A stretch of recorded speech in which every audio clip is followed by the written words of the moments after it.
Chapter 1024. Bang. After a heavy sound, the gate of the shopping mall, which was originally open, was closed. With the light of the fire, one could see that above the city wall were rows of densely packed arrows. In other words, they were surrounded by people. Seeing the densely packed figures on the city wall, especially the faintly discernible face in the fire that he would never forget, the King of Shu's expression changed drastically. He spat out the name through gritted teeth. I said to be careful of spies. Wang Wei led 1,000 people to block the city gate that they had just entered from. He looked at the King of Shu and shook his head. Your Highness, look, I didn't overthink, did I? 100 people go and capture Envoy Fang. Wang Wei looked back.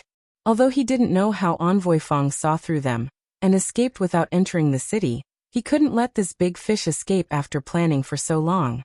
Immediately, some people went out of the city gate, while the rest closed the city gate. The King of Shu was stunned. After a long time, he came back to his senses and looked at him. His eyes widened and he said in disbelief, You, I'm sorry, I'm a spy. Wang Wei looked at him and said, Your Highness, give up your fearless resistance and surrender. Beside the King of Shu, several people immediately shouted, Protect His Highness. They looked around and said loudly, Everyone, don't panic. We have the numbers. Follow me and kill our way out. Kill our way out. Wang Wei looked at them and weighed something in his hand. He said, Do you know what this is? This is heavenly punishment. As long as I throw this out with a boom, you will F*ck, who the F*ck ignited it. Seeing that the fuse of the thing in his hand was about to burn out, Wang Wei hurriedly threw the heavenly punishment out. Boom. Although he threw it at the corner of the wall, and the heavenly punishment was a low-quality version with limited power, more than 10 people in the King of Shu's group who were closest to it fell to the ground, moaning in pain. The fire in his eyes had yet to dissipate, and his ears were buzzing, mixed with the moans of the people around him. The power of the heavenly punishment made it so that no one dared to act rashly. If anyone dares to resist, I'll let you have a taste of heavenly punishment. Countless figures had already come down from the city wall, and a dense wave of arrows was aimed at the people in the middle of the open space. The King of Shu's face turned pale in an instant. There were originally 3,000 people in the Allied army, but because there was a spy in the middle, it suddenly became 2,000 people. They foolishly rushed into the city gate, but were surrounded here like dumplings, unable to advance or retreat. Put down your weapons and surrender immediately. Fight for leniency. If you resist, kill without mercy. Wang Wei held a paper tube in his hand and shouted, Those who surrender, stand on the left. Those who don't, stand on the right. Everyone move. Follow me and kill. Someone in the crowd had just said a few words when an arrow shot out from the front and hit him right between the eyebrows. The man fell to the ground, and the people around him immediately scattered. Seeing this, Wang Wei's voice became cold as he said, If you resist again, you will be punished by the heavens. Everyone, don't be afraid. We have the advantage in numbers. Follow me and kill. Among the crowd, another person revealed a fierce expression. However, just as he finished speaking, there was a commotion beside him. He saw that the surrounding people were avoiding him, as if he was the plague, and distanced themselves from him. Everyone knew that they were surrounded here, and there was no way out. As long as the people above kept shooting arrows, they would be easily taken care of. Not to mention that the other party had the heavenly punishment divine weapon, which was extraordinarily powerful. If the other party threw one over, wouldn't they be implicated? At the city gate, Wang Wei had already lit an incense stick. He continued to raise his megaphone and shouted, Those who surrender, stand on the left. Those who don't surrender, stand on the right. Move, all of you, move. You only have 5 minutes. After that, immediately release the arrows. As soon as he finished speaking, there was a clamor of footsteps from the crowd. Wang Wei looked at the dense crowd and shouted, Yes, just like that. Put down your weapons, put your hands behind your head, and squat. Not only did they not have the advantage in numbers, but they were also surrounded by the other party. Emissary Fang of the right was nowhere to be seen, and the holy religion was without a leader. Under Wang Wei's coercion, they could only stand on the left. after the time it took for half an incense stick to burn. The king of Shu looked at the remaining people around him and murmured, "They're gone, they're all gone." Li Yi came down from the city wall and walked to the king of Shu. The king of Shu looked at the few people around him, and then at the bald men pointing arrows at them. His gaze finally stopped on Li Yi. At this time, it had been less than 4 years since they first met. He still remembered that their first meeting was at the Cold Mountain Temple.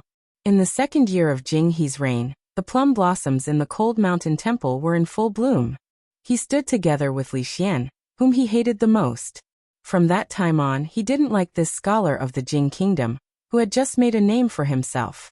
At that time, he was still the king of Shu, the prince closest to that position. He disregarded his feud with Li Xian and condescended to invite him to a banquet at the king's mansion. But what about him? He and Li Xian made a mess of his banquet, making him a laughingstock in the circle of the nobles in the capital. Then he beat him up in the palace in front of all the court officials, seriously injuring him, and continued to get away with it. Then he uprooted his power in the court one by one. He drove him out of the capital. He made him get further and further away from that position, the position that he had dreamed of for more than 20 years. Then he extinguished his last shred of hope. The Cui family fell, his mother died, he became a fugitive, and he became the Jiang of Silla. He took over his fief and his mansion. Now he had finally found a chance to wash away the shame he had suffered. However, Li Yi was standing right in front of him. They had never been so close to each other, nor had they been so far away from each other. The moment he met Li Yi, he missed his whole life. How good would it have been if he hadn't met Li Yi in the winter when the plum blossoms were in full bloom in the second year of Jinghe? However, there were no ifs. Cough, cough. The king of Shu bent over and couldn't stop coughing. He covered his mouth, but blood still seeped out from between his fingers. He suddenly pulled out a saber from the waist of a guard beside him and slashed at Li Yi. A crazed look appeared on his face. Li Yi, I'm going to kill you." Li Yi pinched the tip of the saber. No matter how much strength the king of Shu used, the long saber couldn't move an inch. He exerted a little force and the saber flew out of the king of Shu's hand. He casually threw it to the ground, making a crisp clang sound. The king of Shu's body fell limply to the ground. Blood flowed from the corner of his mouth. He lowered his head and panted heavily. "Haha, you traitors, I am the emperor. How dare you rebel?" At a certain moment, he suddenly raised his head and pointed at Li Yi. He took a few deep breaths, and his face was no longer pale. Instead, it turned rosy. He got up from the ground, put one hand on his waist, and laughed wildly. "Li Yi, Jiang of Silla, you are just a prince. Why don't you kneel before me? Treason, you are treason. I want to punish you for your crimes. I'm going to kill you, I'm going to exterminate your entire family." Li Yi looked at the crazed king of Shu and shook his head. He waved his hand and said, "Take him away. Don't touch me, don't touch me." The expression on the king of Shu's face became terrified. He shouted, "You unruly people, where is the imperial army, where is the imperial army? Guards, guards, guards. These unruly people want to harm me." Chapter 1025. On the morning of the 12th day of the first lunar month, Butcher Zheng opened the door with dark circles under his eyes and saw the waiter of the restaurant across the street sitting listlessly on the threshold. Butcher Zheng glanced at him and said, "Hey, Gooden, what did you do last night? Why are you so sleepy?" The waiter glanced at him and said weakly, "How dare you say that? If your wife hadn't screamed last night, the whole street would have heard her. How could I be so sleepy? If you two do that again next time, it's none of your business whether my wife screamed or not. Why can't you sleep?" Butcher Zheng looked at him with a dark face and asked, "Next time? What do you want to do next time?" The waiter named Gooden was stunned. He looked at him and asked in surprise, "Can I?" Butcher Zheng picked up a boning knife and tilted his ear, asking, Come over here and tell me what you want to do." "I just want to tell you that you must have public morality. Do you want me and my neighbors to go and play drums and cheer for you next time?" The waiter shook his head. Butcher Zheng's wife was stronger than him. Even looking at Butcher Zhang was more interesting than looking at his wife.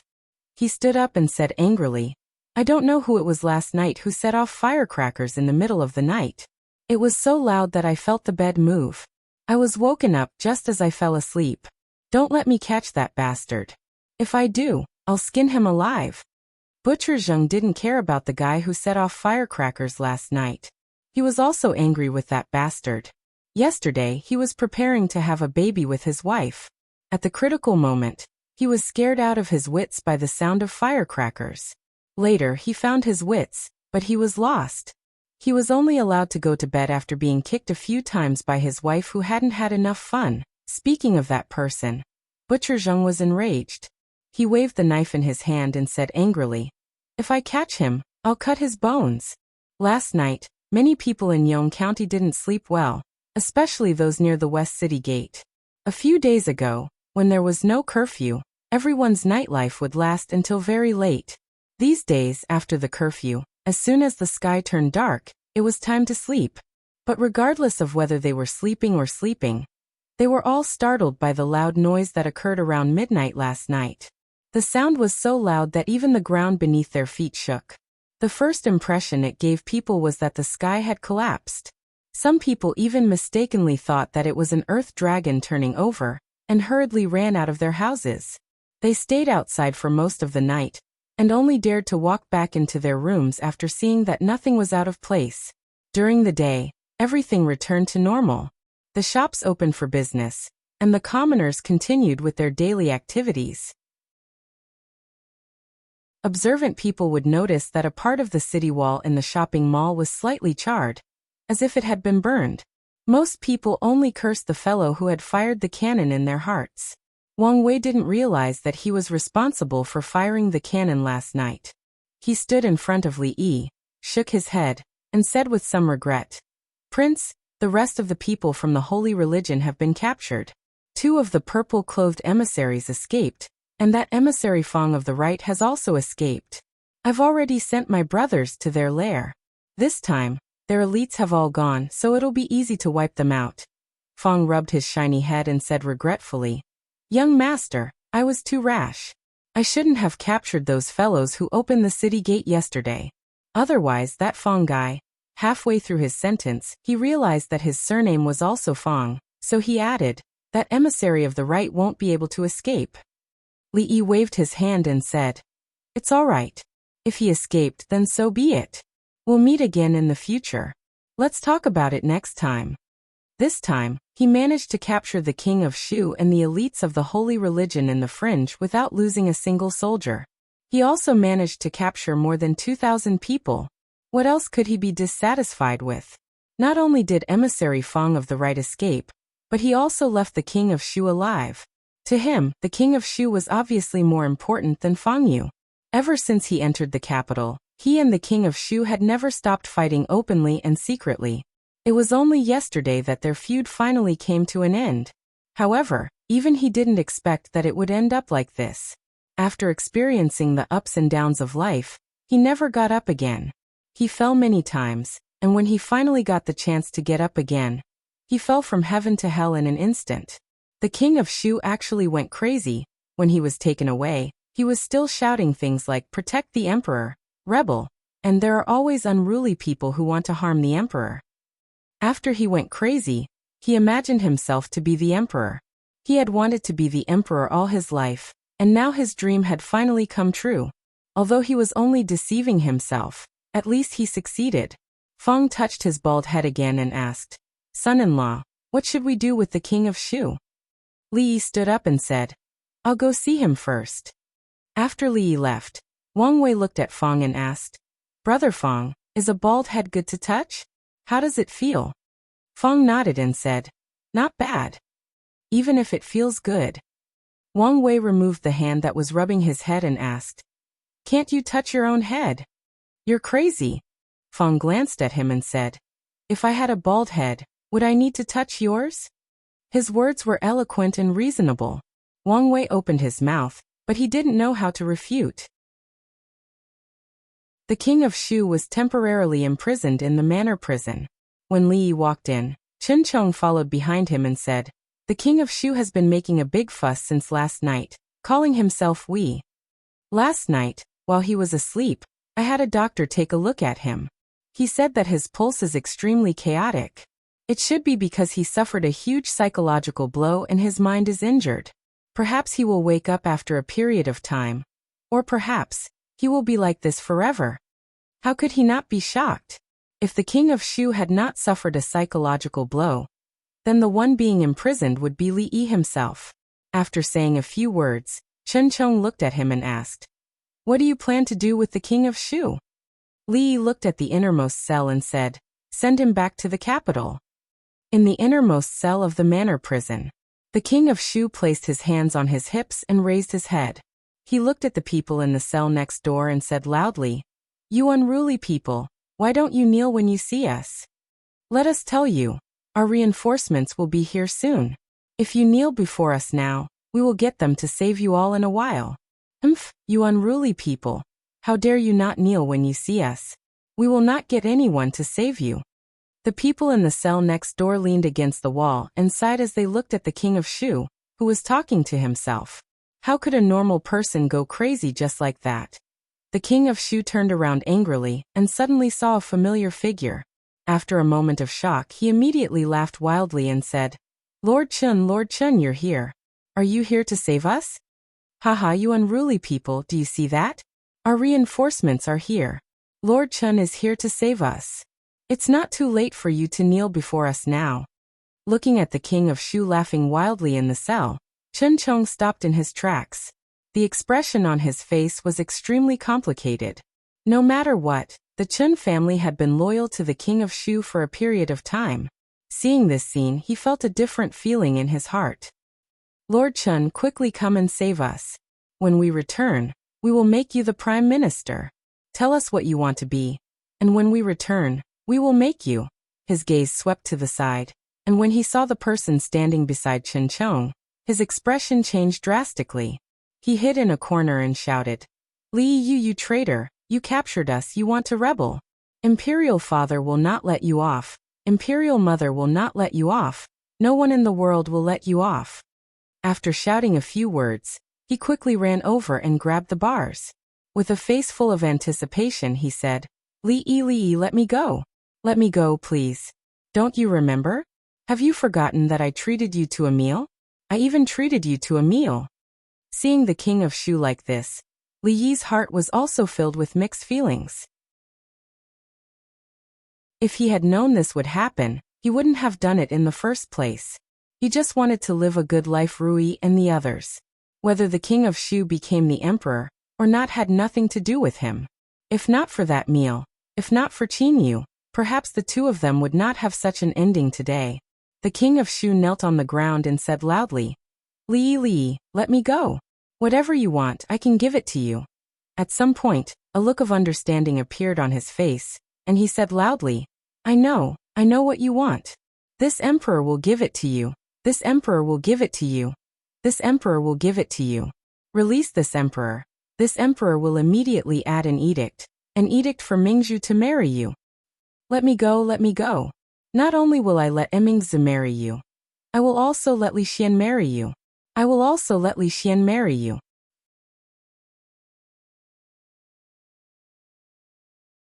Chapter 10:26. Li looked at Chen Chong, who was staring at him with a strange gaze, and explained, Don't look at me like that. His Majesty and I are innocent. And with the princess? With the princess, it's just holding hands and kissing the cheek. That's all. There's nothing else. I know. Chen Chong nodded. You and His Majesty are innocent. Li looked at him and said, But the look in your eyes hasn't changed. Chen Chong lowered his head and said nothing. Of all the officials in court, only he and His Majesty believed that they were innocent. Everyone knew that His Majesty and Jiang of Silla were as close as brothers, and that His Majesty favored him even more than Her Majesty the Empress. Who would believe that they were innocent? But he could not say this in front of Chen Chong. Based on his understanding of Li Yi, if he bore a grudge against you, he would not fall out with you on the surface, but he would make things difficult for you in the future. Everyone knew of His Highness Jiang of Silla's pettiness, just like his relationship with His Majesty. He changed his gaze and said, "The king of Shu is like this.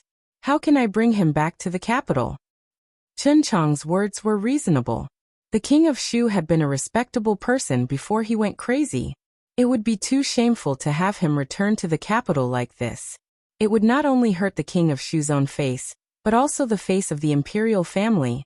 Li Yi ordered the jailer behind him, "Open the prison door." The jailer did not ask any questions, and went forward to open the door. Thank you, thank you." The king of Shu walked out and said seriously, "I will send Emingzu to your room today, and the day after tomorrow, I will send Li Xian." Thump. Li Yi reached out and lightly chopped at the king of Shu's neck. The king fell to the ground. "This is much more respectable." Li Yi looked at Chen Chong and said, "Don't delay this matter. Tomorrow, secretly escort him back to the capital. If he continues to make trouble on the way, just knock him out." Chen Chong was startled, then nodded. "Okay." He pointed at the unconscious king of Shu and ordered the jailer, "Bring him back first." Why did he go crazy? The jailer sighed. The king of Shu, who was lying on the ground, suddenly jumped up and grabbed him by the neck. He said angrily, "I'm not crazy. I'm the emperor. I'm the ruler of a country. You unruly people, unruly people." Bang. Chen Chong chopped down on the king of Shu's neck with even greater force than Li Yi's. The king of Shu fell to the ground again. Chen Chong waved his hand and said, "Take him away. Son-in-law, do you think the madness of the king of Shu is real?" Fong squatted on the ground, looked at Li Yi, and asked, "It's said that there are people who are unwilling to remember certain things because they suffered a blow, so they sealed a part of their memories. It sounds very mysterious. Is there really such a thing?" "Really," Li Yi said casually. Although this kind of thing sounded mysterious, it was not uncommon in the history of medicine. It was no longer important whether the king of Shu was really crazy or not. Based on Li Xian's style of doing things, he might not kill the king of Shu. However, the king of Shu would not be able to leave the capital in this lifetime. As for the one imprisoned in the capital, what difference did it make whether the king of Shu was really crazy or not? Now that the matter with the king of Shu had come to an end, he was thinking about other matters. This time, the king of Shu was captured and Fang Yu escaped. They had already taken over the fringe. However, they still could not find Fang Yu. When they arrived, the fringe was already deserted. Only a few bandits who were captured were left behind. The fringe was huge. Even if the king of Shu, Fang Yu, and the others joined forces, they could only occupy a small piece of land. Of course, no matter which side they were on, they were still one of the few major powers in the fringe. Now the territories near the Jing Kingdom and the Qi Kingdom had been unified by them. Only some major powers in the north near the Wu Kingdom had yet to be conquered. Li Yi, Wang Wei, and the others discussed for a while and decided not to make a move so soon. They would wait until they had stabilized their current territories before advancing. When that time came, the fringe would have to change its surname. Whether it was Li or Lu, it was all the same. Moreover, the surname Lu would eventually belong to the surname Li. These details could be ignored for the time being. Fong squatted on the ground. He was waiting for Li Yi to explain to him. However, Li Yi only gave a perfunctory reply and did not say anything else. He had already noticed that the young master did not seem to like to talk to him recently. Thinking about it carefully, other than the time when the princess sent a letter to Mississippi Lu, he did not offend him in any way. He thought for a moment, and took out a letter from his sleeve. He said, "Young master, actually the princess sent me a letter today. I didn't let second miss see it." Li Yi quietly hid the letter in his sleeve. He did not know why, but when he looked at Fong again he found him much more pleasing to the eye. "Not bad. You did a good job this time." He patted Fong's shoulder and quietly returned to his room. He closed the door and leaned against it. He couldn't wait to take out the letter from his sleeve. He had been waiting for this letter from Emingzu for a long time. On the cover there were 4 big words, "To Li Yi." Li Yi was startled and his face darkened. He glared fiercely at the door. "This Fong, is he stupid? This is a letter from Emingzu, not from Mississippi Lu. Why is he acting so secretive? It's like he's meeting with an underground gang. What's there to be afraid of when it's his own letter?" Li Yi was stunned when he opened the letter. There was no letter paper. There was no letter paper in the envelope. Could it be that when she sent the letter, she forgot to put the content in it? Li Yi's eyes were a little moist. It was not easy for him to wait for a letter from her. It had been 9 months. He was about to marry Zumoruwaching, but he only waited for such a letter, and it was a letter without content. Did she let him imagine it himself? He turned the envelope over and over, but still did not find the content of the letter. But he found a bunch of hair in the envelope. This hair should not have been put in accidentally, because it was not one or a few strands, but a bunch, tied with a red band. It was not long, and one end was the tip of the hair, and the other end was cut very neatly. It should have been cut with a sharp tool such as scissors. It was very strange for Emingzu to write a letter. Last time, she sent a beating and asked Rui to do it. This time, she sent a bunch of hair. Why didn't she send a kiss and ask Rui to do it? Li Yi was about to sit down and study it. After taking 2 steps, he saw Rui sitting at the desk, holding a book in his hand and looking at him. He was stunned and asked, "Rui, when did you come here?" "It's been an hour." Mississippi Lu put down the book in her hand, looked at him and asked, "What's in your hand?" Li looked down at it, then looked at her and said, "A letter." Mississippi Lu asked, "Li Emingzu sent it?" Li Yi was surprised and said, "How do you know?" "When Uncle Fong secretly gave it to you just now, I heard it." Li Yi straightened the envelope and pointed at the words for Li Yi on it. He said solemnly, "You see, this time it's for me. I didn't peek at your letter." Mississippi Lu nodded and asked, "What did she say?" Then she added, "Of course, if it's something private, I won't ask. After all, I'm not like some people who have a hobby of prying into other people's privacy." Li didn't like what she said. What did she mean by having a hobby of prying into other people's privacy? That was concern. Concern was to help her and Emingzu establish the right outlook on life, values, and the world. She didn't want them to go astray. What's so good about prying into other people's privacy? You'll get beaten for prying into other people's privacy. It was obvious that she wanted to know, but she pretended that she didn't care. Ha, women, what privacy?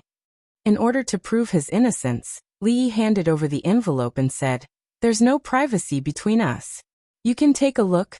Mississippi Lu took the envelope, opened it, and looked at Li Yi. Li Yi looked at the empty envelope and was stunned. After a while he looked at her and asked, "If I say that she didn't say anything and there's no letter in this envelope, would you believe me?"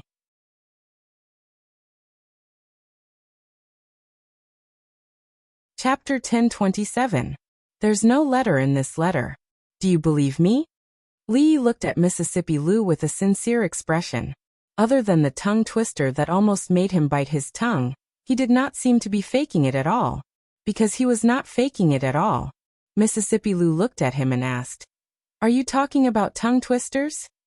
"Speaking of tongue twisters, I've actually studied them some time ago." Li thought for a moment and said, 800 soldiers rushed to the north slope. Red carp and green carp and donkey. Black fertilizer evaporates and turns black. Gray fertilizer evaporates and turns black. Gray fertilizer evaporates and turns black. Yes, play. Li stopped talking about tongue twisters because he just bit his tongue and it hurt. Mississippi Lu shook her head and said, "I know there's nothing in that letter. I saw it just now. I'm just joking." She stood up and picked up the book she was reading just now. She said, "By the way, lend this book to me for 2 days. I'll return it to you when I'm done." "What book?" Li Yi asked casually.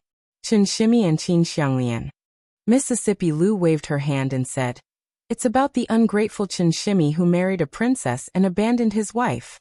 In the end, he was killed by Master Bao. This kind of ungrateful, fickle person." Li found that Mississippi Lu's use of idioms was getting better and better. But that was not the main point. The main point was that she only needed to tell him what book she had borrowed. He wrote the script himself. Didn't he know what kind of story Chen Shimi and Qin Xianglian was about? Did he ask her what the book was about? Ah, women. Cough. Cough. Seeing Mississippi Lu's gaze, Li Yi coughed twice and walked over. He took a book from the table and handed it to her. He said, "If you have time, you should read this book. It's quite good. Girls should read more." Mississippi Lu reached out and took it. She asked, What book is this? A Huang and Nuying. Li looked at her and explained. This book is about Emperor Yao having 2 daughters. The elder sister is a Huang and the younger sister is Nuying. Both sisters follow the teachings of the court, nurturing themselves and are pure in nature. One is gentle and virtuous, beautiful and intelligent, while the other is unruly, unreasonable and barbaric. They are both sisters, but why is the difference between them so big? Seeing the change in Mississippi Lu's gaze, Li hurriedly said, Of course none of this is important. What's important is... What's important? Mississippi Lu continued to ask. I forgot. Li sat in front of the desk and said, It's boring to listen to others talk about it. It's better for you to see for yourself. Mississippi Lu turned around and walked out of the room. As she walked out of the room, Li suddenly remembered something and quickly said, Rui, wait a minute. Mississippi Lu turned around and looked at him. Li thought for a moment and asked, Rui, if you are a woman. No, you are a woman. What does it mean to give someone a bunch of hair? Soon drunk Mo and Ruoqing would enter the door. Li Xian could not come, but he did not forget the gift. According to what he said in the letter, it was a generous gift, but Mingzu only gave a bunch of hair. This was too unkind hair, wishing that he would have a good start in the new year? Black hair tied to the hair, forever tied to the same heart. When a woman gives her hair to a man, it means that she has fallen in love with him. When a husband and wife get married, they also have to tie the hair. Mississippi Lu explained, looked at him and asked, Why did a woman give you hair? Li put his left hand behind his back, shook his head, and said solemnly, No, how could it be? Fong watched the son-in-law walk into the room with the letter and close the door. After a while, the door opened, and second Miss came out from inside. Her eyes suddenly widened. After a while, Li came out from inside with a sullen face, looked at Fong and said, Mingzu wrote the letter to me, not to Rui. Does it matter if she read it or not? Do you need to be so sneaky? Are you stupid? Son-in-law, can you read the letter from Princess Royal to second Miss? Can you not read the letter from Princess Royal to second Miss? Son-in-law, don't you know in your heart? Fong rolled his eyes, looked at Li Yi and asked, Son-in-law, who is stupid? After listening to Fong's words, Li Yi's heart suddenly sank. His IQ was even lower than Fong's. He couldn't read the letter that Mingzu wrote to Rui, but Rui couldn't not read the letter that Mingzu wrote to him. So no matter who the letter was written to, as long as it was written by Mingzu, he had to hide it from her secretly. Li Yi looked at Fong. Even he understood the logic, but he didn't think of it immediately. He suddenly felt an unprecedented heartache. There's another letter here. I forgot to give it to you just now. Fong took out another envelope from his sleeve and handed it to Li Yi. Li Yi looked at him and asked, Whose is this? Fong shook his head and said, I don't know. There's no name on it. It was sent with the princess letter. Although there's no recipient, it's definitely for son-in-law. Li Yi reached out to take it, and he was stunned. The envelope was bulging, and it was thicker than the 2 scripts that Mississippi Lu had just taken away. Could it be that Li Xian had written the problems that he had encountered into a book? This D*Ned man, did he really think that he was Baidu? Even Baidu wasn't that convenient. There was no signature on the letter, but according to Li Xian's style of doing things, Li Yi felt that his guess was most likely correct. He instantly lost the urge to open the envelope. He put the envelope aside, looked at the bundle of hair in his hand, and fell into deep thought. What did Mingzu mean by sending him a bundle of hair? Was it to congratulate him on getting rich in the new year? Or was there something else? As for what Mississippi Lu said about being together forever, he didn't really believe it. This was something that only young girls would do. It was possible that Shanning would do it, but for Mingzu, what if that was what she meant? Li couldn't figure it out no matter how he thought about it. He couldn't help but complain in his heart. What did she want to say? Couldn't she have written it more clearly? A woman's mind was the hardest to guess. Then he tore open the envelope on the table. Since he had nothing else to do, he would reluctantly solve 2 of Li Xian's problems. There was indeed a book in the envelope.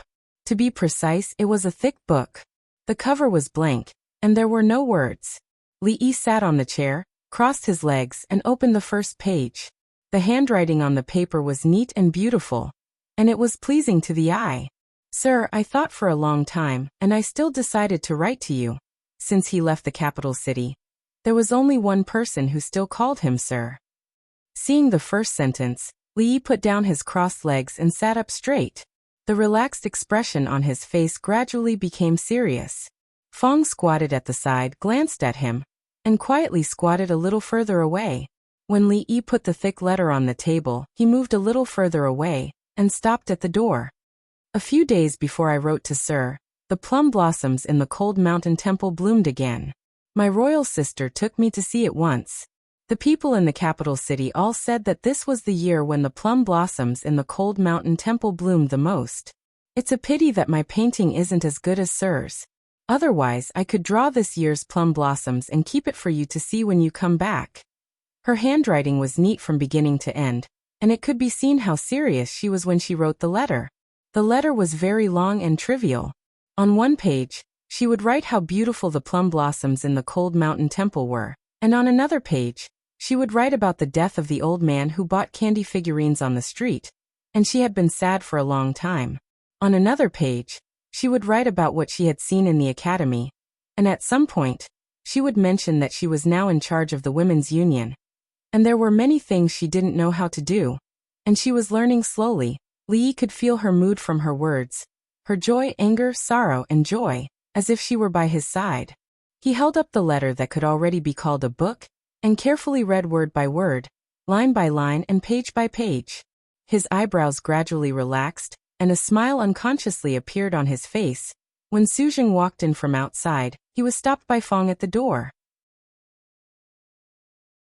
Fong looked back at the figure who had been sitting quietly in the courtyard for a long time, and whispered, "Don't disturb him."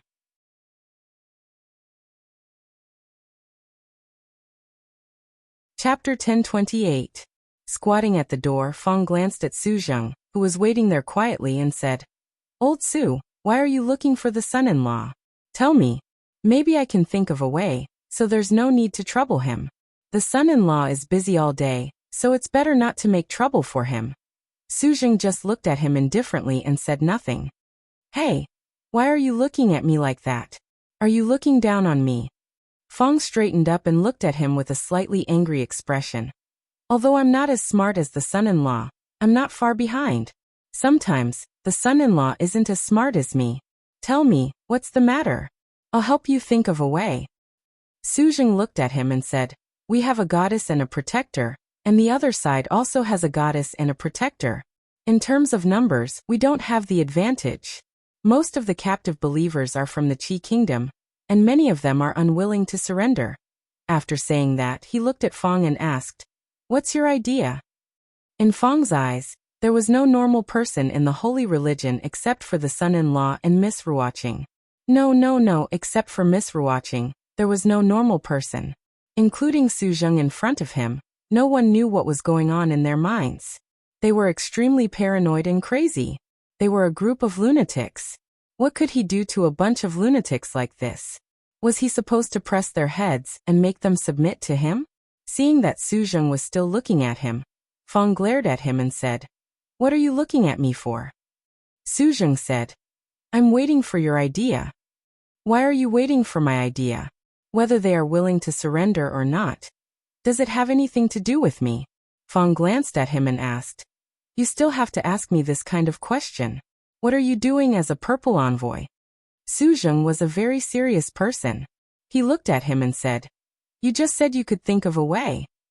Fong thought for a moment, then suddenly looked at him and asked, "How old are you this year?" Suzheng looked at him and said, 28. "Do you have an in-laws?" Fong asked again. "No." Fong pointed at him and said somewhat exasperatedly, "You're already 28 years old, and you're about to reach your 30s. You don't even have a wife. When I was 28, my son could already work in the fields. You don't want to pass on the incense to your Su family. What's the use of thinking about all this nonsense all day?" Suzheng looked at him and asked, "What's the use of having a mother-in-law? Is it to be afraid like you?" When Li walked out of the courtyard, he saw Fong lift Suzheng up with one hand and was about to throw him into the lotus pond in front. "What are you doing?" Only when Fang heard the voice did he put Su Jing down. Su Jing straightened his collar, his expression unchanged as he said, "There are hundreds of believers who are still unwilling to surrender. Most of them are from the Qi Kingdom. Our influence in the Qi Kingdom is not as great as theirs." The holy religion was now clearly divided into two parts. One was the Qi Kingdom branch with Taoist nun as its concubine, and the other was the Jing Kingdom branch with Ruoqing as its concubine. The Taoist nun's influence in the Jing Kingdom was not as great as that of Ruoqing, and Ruoqing's importance in the hearts of the believers in the Qi Kingdom was not as great as that of Taoist nun. Now that there was a conflict between the two concubines and they needed to take sides, there would be two completely different choices. "I understand." Li Yi nodded and said, "You can go now. I have my own way of dealing with this matter." "Okay." Su Jing cupped his hands in obeisance and simply turned to leave. Fang stared at Li Yi with wide eyes and asked curiously, "What is your way, son-in-law?" He really couldn't figure it out. They didn't want to believe him, so what could he do? Could the son-in-law control what they were thinking? According to his experience, when the son-in-law said he had a way, he really did have a way. This was different from him. It seemed that the son-in-law was indeed a little smarter than him. He had to face this fact. For Li Yi, the problem of the believers of the holy religion was not simple, but it was not difficult either. As long as he found the right problem and applied the right medicine, he would soon see results. At present, the first thing on his mind was the upcoming wedding. When the officials and nobles in the capital married concubines, they would quietly carry them into the house in a sedan chair. They wouldn't make too much of a fuss. At most, they would invite some relatives and friends to get together. Li Yi also didn't intend to make the whole Shuzhou bustling. He didn't intend to announce it with great fanfare, nor did he want to invite the officials of Shuzhou. Although he could receive a lot of gifts, did he care about these things? However, it couldn't be too simple. After all, for women, this was one of the most important things in their lives. Whether it was Zuamo or Ruoqing, they couldn't be wronged. Of course, seriously speaking, this was also his first marriage, so he had to take it seriously, if the last time he was knocked unconscious didn't count. He walked into the room. Rui was looking at the clothes in the wardrobe and worrying. Seeing him come in, she hurriedly pulled him over and asked, "Husband, what do you think I should wear on the day my two sisters marry?" Li Yi was dazzled by the clothes in her wardrobe and said, "My wife looks good in anything." Rui shook her head and said, "That won't do. I have to choose one." Li Yi closed the wardrobe, put his arm around her waist and said, "There's no need to choose. I've already chosen the clothes you want to wear on that day." "Which one?" Rui asked in confusion. Li Yi led her to the bed, opened a box at the head of the bed, and rummaged out a piece of clothing. He said, "Just wear this." Rui was stunned, and then she shook her head and said, "Don't talk nonsense, husband. How can I wear this? Because I haven't seen my wife in this dress." Li Yi put the wedding dress on the bed, held her in his arms and said, "Last time, I got married in a daze. Later, I thought about it. How can I be so careless about marriage? So this time I want to marry again." Li Yi looked at her and asked, "My wife, are you willing to marry again?" "Husband, Dwayner is already 2 years old." Rui looked at him with a red face and whispered, "If we do this, others will laugh. I'll see who dares to laugh." "No way." Li Yi moved closer to her ear, sucked her earlobe and asked softly, "Can I?" Rui's soft body collapsed in his arms and her cheeks were red. She said as if she was sleep-talking, "Yes." When Xiao Huan passed by the courtyard, she stopped and turned back to take a curious look. Why was the door of the young master and the young lady's room closed again? It was clearly open just now. When Li Yi walked into another small courtyard, Xiao Chui was playing happily under the sun with a prism. Among Xiao Huan, Xiao Zhu and Xiao Chui, she was the best at playing. She was the best at playing shuttlecock, and she was also the best at playing kickboxing. She could even play more tricks than others. At this moment, she was showing Feng the phenomenon of using a prism to make a rainbow under the sun. Feng was obviously not interested in making a rainbow. He squatted beside her and whispered, "Xiao Chui, I have something to discuss with you." "What's the matter, Uncle Feng?" Xiao Chui adjusted the angle of the prism and asked casually. Fong looked at her and said, "You see, you call Xiao Hong sister, and I call you Uncle Fong. Between these two, is there a gap in seniority?" Xiao Chui couldn't change the way she called him. This was a sore point in his heart. Other people wanted to raise their seniority, but he just wanted her to call him Big Brother Fong. Was this request too much? Xiao Chui raised her head and blinked her eyes. She asked, "What do you mean?" "You see, your Xiao Hong sister is with me now. We are of the same generation." Fong looked at her and said patiently, "You call me Uncle Fong, and you call her Xiao Hong sister. Is there a gap in seniority?" Xiao Chui thought about it and came to a realization. She nodded and said, "It seems so." She looked at Fong and said seriously, "I'm sorry, I won't call you that in the future." Lao Fong suddenly felt tears welling up in his eyes and his nose tingling. It had been 3 years, almost 3 years. She was finally enlightened. Xiao Chui looked at him and said sincerely, "Uncle Fong, I'm sorry. I didn't mean it. I'll call her Aunt Xiao Hong from now on." Seeing Fong standing there in a daze with tears in his eyes, Xiao Chui was startled and asked, Uncle Fong, what's wrong?" "It's nothing." Fong wiped his eyes and looked up at the sky. He said, "The sun today is a little poisonous. My eyes hurt and I'm tearing up." Xiao Chui looked up and said doubtfully, "The sun today is not poisonous." "Not poisonous?" Fong lowered his head and shook it. He said, "That's because I thought of my dead mother." "Ah." Fong wiped his eyes and sighed. If she didn't die, she would be living a happy life now.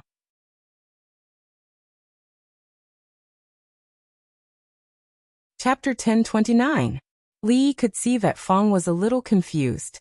Otherwise, he would not have made such a helpless, pained, and disheartened expression. Even when he thought of his mother who had died early before she could enjoy her happiness, he would not have been like this. "Miss and Sister Ruoqing are in the room. Son-in-law, you can go in by yourself." Xiao Chui continued to play with her prism. Since the matter with drunken Mo and Ruoqing was settled, she had changed the way she addressed herself. This was learned from Xiao Huan. Later, Xiao Zhu also followed suit. Li walked into the room. Xiao Chui had already made a rainbow. Looking at Fong, she said proudly, "Uncle Fong, look, isn't it beautiful? I can also use other methods to make a rainbow." Sister Xiao Chui." Lao Fong looked at her and said seriously, "I'm calling you sister. Can you let me finish talking?" Xiao Chui put down the prism, shook her head and said shyly, "Uncle Fong, you are too polite. I am much younger than you." Drunken Mo and Ruoqing were both in the room.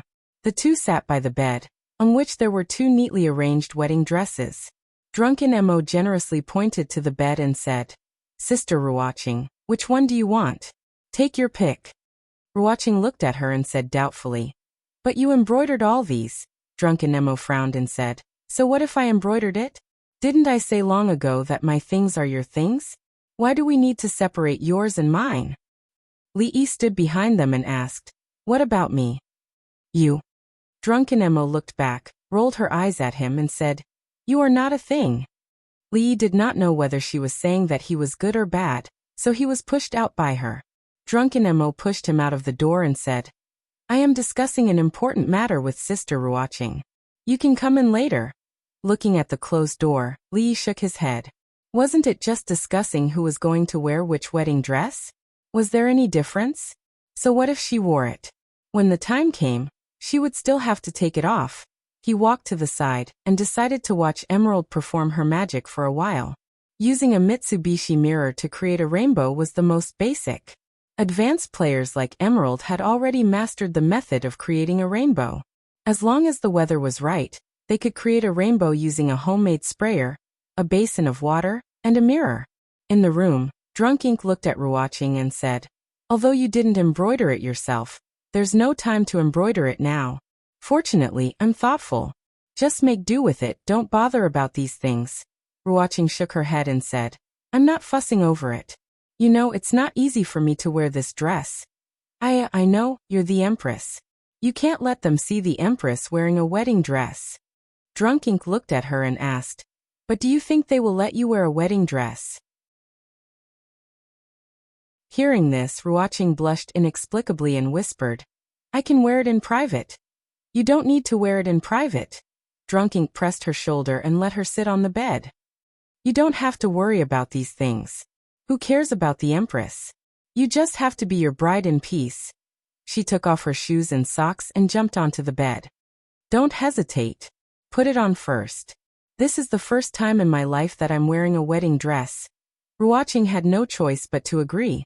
Soon in the room, in front of a dressing mirror that was as tall as a person, there were two more brides. Both of them were already very beautiful. And now that they were wearing wedding dresses, it added a bit of soul-stirring charm. Drunkink looked at the mirror for a long time before snorting softly. That guy got lucky. When she and Ruoqing sat back on the bed, she seemed to think of something and suddenly looked at Ruoqing. What's wrong? Ruoqing was a little confused by her gaze and looked at her.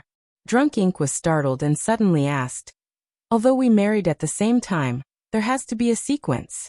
Tell me, who came first and who came last? Of course it's you first. There was no need to hesitate on this question.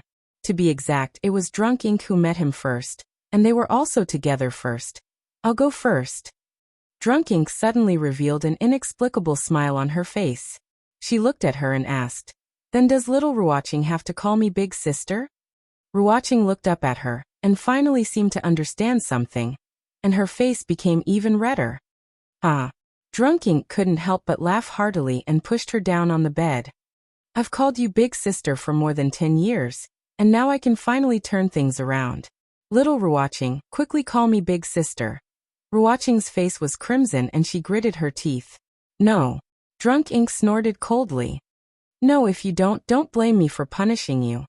Does anyone need my help? Li stood by the window and asked as he watched the two people rolling on the bed. Whether it was to help Ruoqing resist Drunkink, or to help Drunkink punish Ruoqing, he could help. Bang! Looking at the tightly closed window, Li shook his head and turned to walk back to the yard. Drunkink and Ruoqing didn't bring him out. Rui and Emmingzi didn't bring him out. Rui and Xiaohuan didn't bring him out for a bath. And he actually degenerated to watch Xiaochui turn into a rainbow with Fang. The Shu King's Mansion.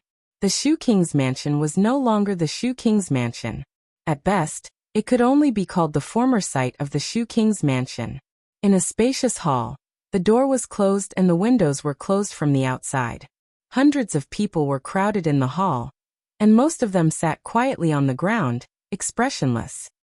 Envoy Su, don't waste your effort anymore. The person sitting at the very front opened his eyes and looked at the young man standing in front of him. He said, I'll also give you a piece of advice. You and I shouldn't interfere in the affairs of the two goddesses. Otherwise, we'll be punished by the gods and die without a burial place. Fang, who was leaning against the pillar, curled his lips. What *t divine punishment, that could make people die without a burial place, that was called divine punishment. Su Jing looked at him and said lightly, Envoy Fang of the Right betrayed us and wanted to harm the concubines. You are also guilty. Although the concubines don't want to blame you, if you continue to be stubborn, don't blame me for not being polite. There's no point in saying more. We will not interfere in the affairs of the two concubines. The man said lightly and closed his eyes again. Su Jing clenched his fists tightly, but he quickly relaxed them. Although the believers of the two countries had already accepted the fact that there were two concubines in the holy religion, and the believers of the Jing kingdom had all been subdued by him, it was not easy for the people of the Qi kingdom to determine who was superior between the two concubines. The concubines have arrived. At this moment, a voice suddenly sounded from outside the hall. In the hall, after a brief silence, everyone stood up from the ground. A young woman appeared at the door of the hall. All the believers of the holy religion knew that the Empress had two incarnations in the human world, and they also remembered the portraits of the two concubines in their hearts. The woman standing outside the door was one of the concubines, the one who represented benevolence. Greetings, concubine. Under the lead of the leader, everyone bowed to the woman at the door. No need to stand on ceremony, the woman said softly. Thank you, concubine. They looked up and saw a rainbow-colored ray of light behind the concubine. It wasn't just one, but several, dozens. The Empress was draped in rainbows, and behind her were countless rays of light. Like a goddess, Wanru appeared in front of them. Inside the hall, all the believers were dumbfounded. Old Feng froze on the spot, pursed his lips, nudged Su Zheng who was standing on the side, and asked, "That, your other queen, can she glow?" "Greetings, concubine." Su Zheng didn't answer him, instead kneeling down on both knees, prostrating himself on the ground, and loudly said, "Greetings, concubine." All the believers in the hall knelt down at the same time, prostrating themselves on the ground. This was the highest form of etiquette of the holy religion. Just now, they were greeting the incarnation of the Empress Benevolence. Now they were greeting the real Empress. And the reason why they could distinguish whether the concubine in front of them was the concubine or her incarnation was because the concubine's incarnation didn't glow, nor did it emit rainbow-colored rays of light. This was the arrival of the Empress herself.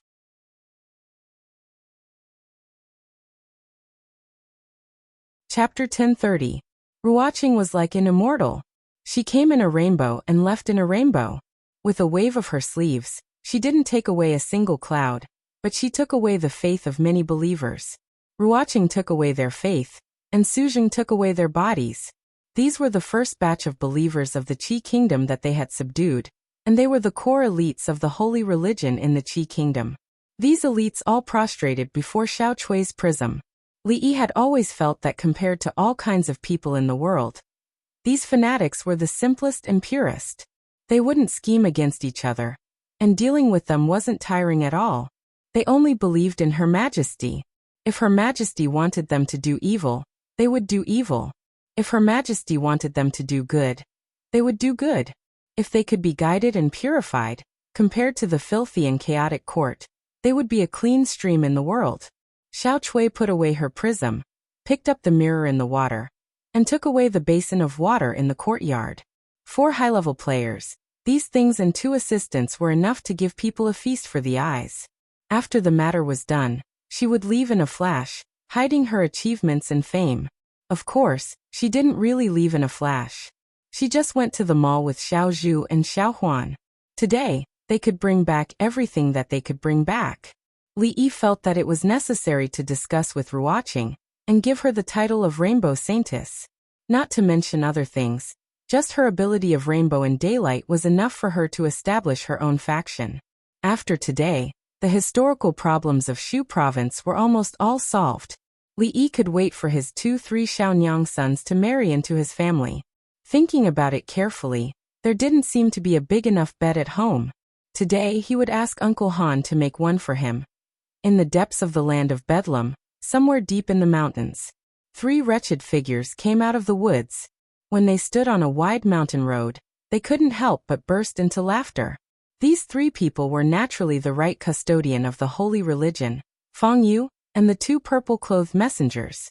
Since that night, they had been on the run for more than a month. That day they were chased by dozens of experts. They only cared about running for their lives and lost their direction. They wandered around the mountains like headless flies, eating and sleeping in the open, cutting their way through brambles and thorns, and finally found the right path. They had suffered quite a lot along the way. At that moment, Feng Yu's clothes had been torn into rags, his face was covered in dirt, and his hair was stuck together. The 2 purple-robed envoys beside him were not in a better condition, and even appeared to be in a worse state. One looked at him and asked in a hoarse voice, "Guardian, where are we going now?" "Although it is wrong," Feng Custodian and said. Feng Yu looked ahead, gritted his teeth and said, "Let's go to Qi Kingdom first and meet up with Her Highness. When we're done with Qi Kingdom, we'll come back and kill Li Yi and those Baldies." This time, he fell into the Baldies trap. Not only did he fail to capture Li Yi, but he also almost lost his life. The elites of the holy religion under his command would not have a good ending if they fell into the Baldies' hands. With such a huge loss, he even lost his base in the land of Bedlam. When he returned to the Qi Kingdom, he would most likely be punished by Saintess. But he didn't have to worry too much. Blood was thicker than water. No matter how angry Saintess was, she wouldn't do anything to him. But he couldn't swallow the anger in his heart. If things in the Qi Kingdom could proceed smoothly, such a small loss would not be a big deal. He heaved a long sigh of relief. As long as Saintis was there, everything would be fine. He really didn't want to face Li Yi alone. The most important thing now was to find a few suitable clothes. The three of you, stop! A loud and clear voice suddenly came from behind. A few figures quickly rushed out of the forest and surrounded them. The fierce-looking man who led the group looked at them and said, "This is a robbery. Hand over all your valuables. If I'm in a good mood, I might let you go." As he spoke, his voice trailed off. Because the three people before him were really too shabby. Their faces were covered in dirt. Not to mention that they hadn't washed their faces for a long time. Their clothes had long been torn into rags. They couldn't even cover their crotch. He really couldn't figure out where else they could hide their valuables. The fierce man looked at them, waved his hand impatiently, and said, "Forget it. I'm unlucky to have met you three paupers. It's really unlucky. I'll let you go today. Get out of here." Fang Yu didn't leave. He was staring at the leader's bald head in a daze. When he saw this bald head, Wang Wei's hateful face would appear in his mind. Since more than a month ago, what he hated the most in his heart had changed from wasting food to bald heads. The fierce-looking man looked at them and asked, "Are you deaf? Didn't you hear what I said?" Fang Yu looked at him again, and the corner of his mouth twitched. Ha, bald head. This was already the territory of the Qi Kingdom. No matter how fast those bald heads were, they couldn't have come here. So the bald head in front of him was definitely not the bald head he hated. But they were all bald for some reason. The fierce-looking bald man suddenly felt cold all over and inexplicably shivered. Fang Yu and the two purple-robed envoys began to walk in the direction of those people. "What do you want? You're courting death. Why are you taking off my clothes? Don't, big brother, you're a hero. You can have the socks, but can you leave a crotch cloth? It's cold, leave a pair of pants for me to wear. I beg you, big brother." After only a quarter of an hour, the mountain path was littered with the bodies of the three people, but there was no sign of them. The leader of the bald men had long been beaten black and blue and his face was swollen beyond recognition. He lay limp on the ground, his body twitching unconsciously. Although the others did not suffer the same torture as him, there were three of them who were naked from head to toe. They didn't even have a crotch cloth. They squatted down, crossed their arms, and looked at their companions beside them, shivering. "Borrow a pair of pants to wear. We're all brothers, don't be so stingy. If you don't have pants, socks will do." The capital city. The king of Shu was captured by Jiang of Silla and Shuzhou, and was now secretly escorted to the capital city. Apart from the royal family and some high-ranking officials in the court, the people and officials in the capital city were still in the dark about this matter. After all, the matter of the Cui clan was no small matter. It was equivalent to treason. Although this matter had passed for a long time, it was related to the royal family. Once the king of Shu returned, it would definitely become the focus of the people and officials in the capital city. At the gate of the palace, a eunuch who had already received the news stood quietly and waited. He didn't know when, but a carriage appeared in front of him. The carriage came from afar and slowly stopped. The carriage looked very shabby. Obviously, it had been traveling for a long time. A young man jumped out of the carriage and lifted the curtain, showing it to a eunuch in the palace. The eunuch asked, "Look, is this the king of Shu?" The eunuch looked at it carefully, and compared it with the portrait in his hand. He nodded and said, "Without a doubt, it is the king of Shu. It's good that it is the king of Shu." The young man took the book and pen and handed it to the eunuch. He said, "If there is no problem with the goods, please sign here. Thank you for your hard work, brother." The eunuch cupped his hands and said with a smile, in order to deceive the public, it was not a courier who secretly escorted the king of Shu from Shuzhou to the capital city, but an armed escort. This Shunfeng escort agency had just been established, but its branches had already spread across all the provinces and prefectures of the Jing Kingdom. Whether it was delivering letters or goods, the speed of logistics was only inferior to the speed of the imperial court's express delivery. Moreover, it was very credible and rarely made mistakes. Although it was more expensive, it was still very popular among the people and merchants. The eunuch was already familiar with this. He took the pen and paper and said, "Please wait here for a moment. I will bring it back to His Majesty and have him sign it."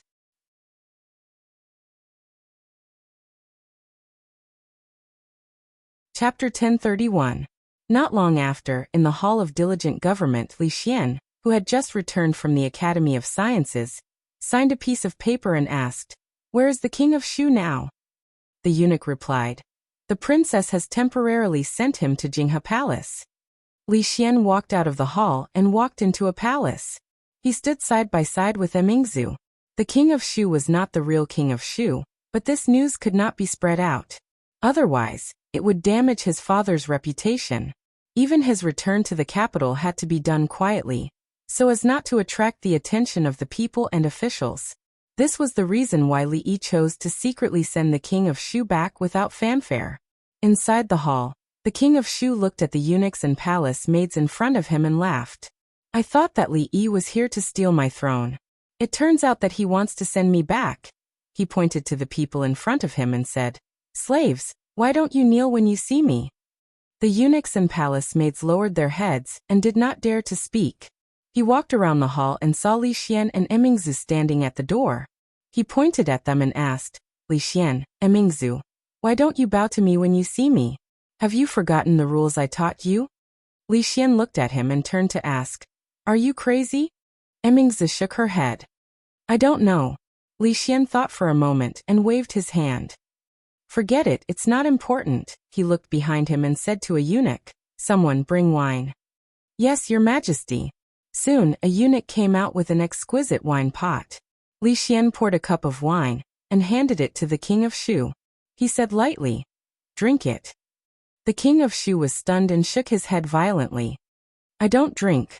Drinking will cause trouble. I don't drink. I like to drink grape wine." Li Xian thought for a moment and turned back. "Bring me grape wine." The king of Shu was clearly taken aback. Then he shook his head and said, "I don't drink grape wine. I want to drink water. Water is good for the body." Li Xian asked the eunuch to bring 3 cups to the king of Shu. He pointed to the tray and said, "This cup is wine, this cup is grape wine, and this cup is water. There must be one that you like, right?" "I don't drink wine, nor do I drink grape wine, nor do I drink water." The king of Shu suddenly waved his hand and knocked the tray over. He stretched out his hands and began to run in the hall. As he ran, he shouted, "I am the son of heaven. I am the god of heaven. I don't need to eat. I don't need to drink. I can absorb the spiritual chi of heaven and earth and the essence of the sun and moon." Li Xian looked at the eunuchs and palace maids beside him and said, "You can leave first." "Yes." The few of them quickly retreated and closed the door. Only then did Li Xian look at the king of Shu, who was letting loose in the hall. He asked, "Are you done acting?" If you say another word, I won't let them send you food or water in the future. Anyway, you can absorb the spiritual chi of heaven and earth and the essence of the sun and moon. You won't starve to death." The king of Shu stopped in his tracks and turned back to look at them. He smiled bitterly and said, "You've won, you've won. You've won the world, won the hearts of the people, won everything. Let me go, let me go. I don't want to die. I don't want to die." Li Xian looked at him and asked, "Who wants you to die?" The king of Shu pointed to the mess on the ground and said repeatedly, "Poisoned wine, you want me to drink poisoned wine?" Li Xian took out the wine pot from another tray, took a sip, poured a cup of grape wine, and drank it in one gulp. Finally, he rinsed his mouth with water from another pot, looked at the king of Shu, and said, "Long time no see. I'm just treating you to a cup of wine. Why are you so nervous?" The king of Shu collapsed to the ground and looked at Li Xian in despair. He asked, "Li Xian, what grudge do you have against me? You stole my princess and my throne, and now you want to treat me like this. Have you forgotten?" Li Xian looked at him and said fiercely, "How can you forget? Have you forgotten that you bullied me when I was a child? You bullied me so badly. At that time I thought, don't fall into my hands in the future." Not long after, Li Xian walked out of the palace and said to the 2 imperial guards at the door, "From today on, seal up Jinghe Palace. He is not allowed to step out. Except for food and water every day, no one is allowed to enter." "Yes, your majesty." When he walked back, Li Xian turned to look at Emingzu and asked, "Is there anything wrong with dealing with him like this?" Emingzu did not speak, which meant that she acquiesced. In the blink of an eye, that guy has been gone for almost a year. The last time he sent a letter saying that he was going to get married soon, and that he was going to marry 2 wives. It seems to be in the next 2 days. Unfortunately, we won't be able to see it. Li Xian put his hands behind his head, stretched and said, "Why don't we go to Shuzhou to see the suffering of the people and have a nuptial night? But it may be too late." Before he finished speaking, he felt that it was inappropriate. He turned to look at Mingzu and immediately changed the topic. "Let's not talk about this. Mingzu, look how blue the sky is today, and how white the clouds are." As he spoke, his voice became lower. He looked at her in confusion, pointed to her hair and asked, "What's wrong with your hair? It seems to be missing." "It's nothing." She covered the strand of hair with her hand and said, "I accidentally cut it when I was practicing swordsmanship." Looking at Mingzu, who left in a hurry, Li Xian shook his head and said, "When you practice swordsmanship, you should tie up your hair." Speaking of hair, he lowered his head and touched a sachet on his waist. There were 2 strands of hair in it. One was Qin Er's, and the other was Susu's. He suddenly looked up at the direction in which Mingzu had left, and a look of realization appeared on his face. He murmured, "Has it come to this?" According to the customs of the Jing kingdom, the wedding was divided into 6 steps. Accepting gifts, asking for names, accepting gifts, asking for dates, and welcoming in person. But when it came to Li Yi, everything was simple. Ruoqing and Zuemo were already a family. It was not known whether and Rui could be counted as a second marriage. They were just married from one yard to another. The journey to Shuzhou was long, and it was difficult for the old lady to bear the long journey.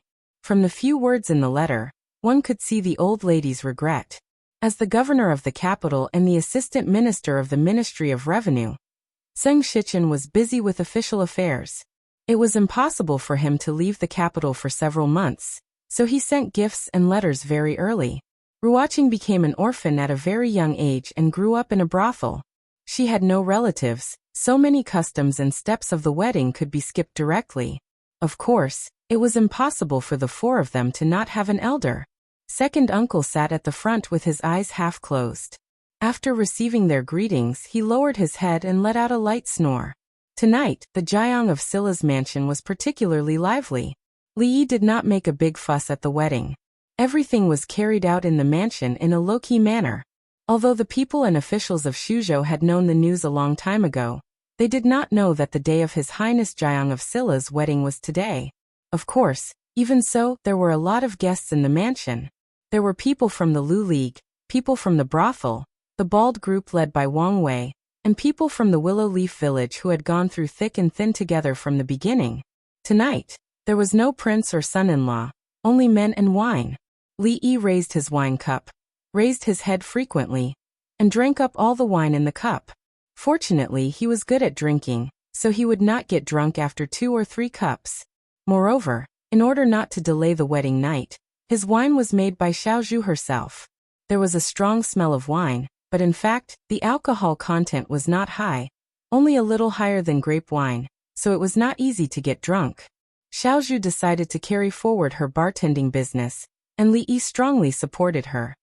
He just promised her that he would open a tavern in Yong County in a few days, and let her be the proprietress. He did not know whether her tears were because of this or because she was reluctant to see her miss get married. Maybe the latter reason was more, because Xiao Chui, who was with her, also had tears in her eyes. This was a little strange.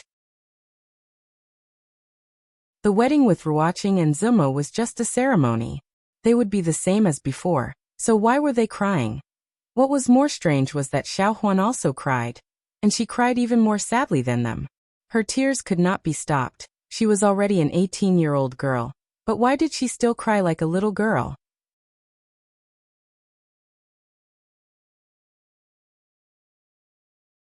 Chapter 1032.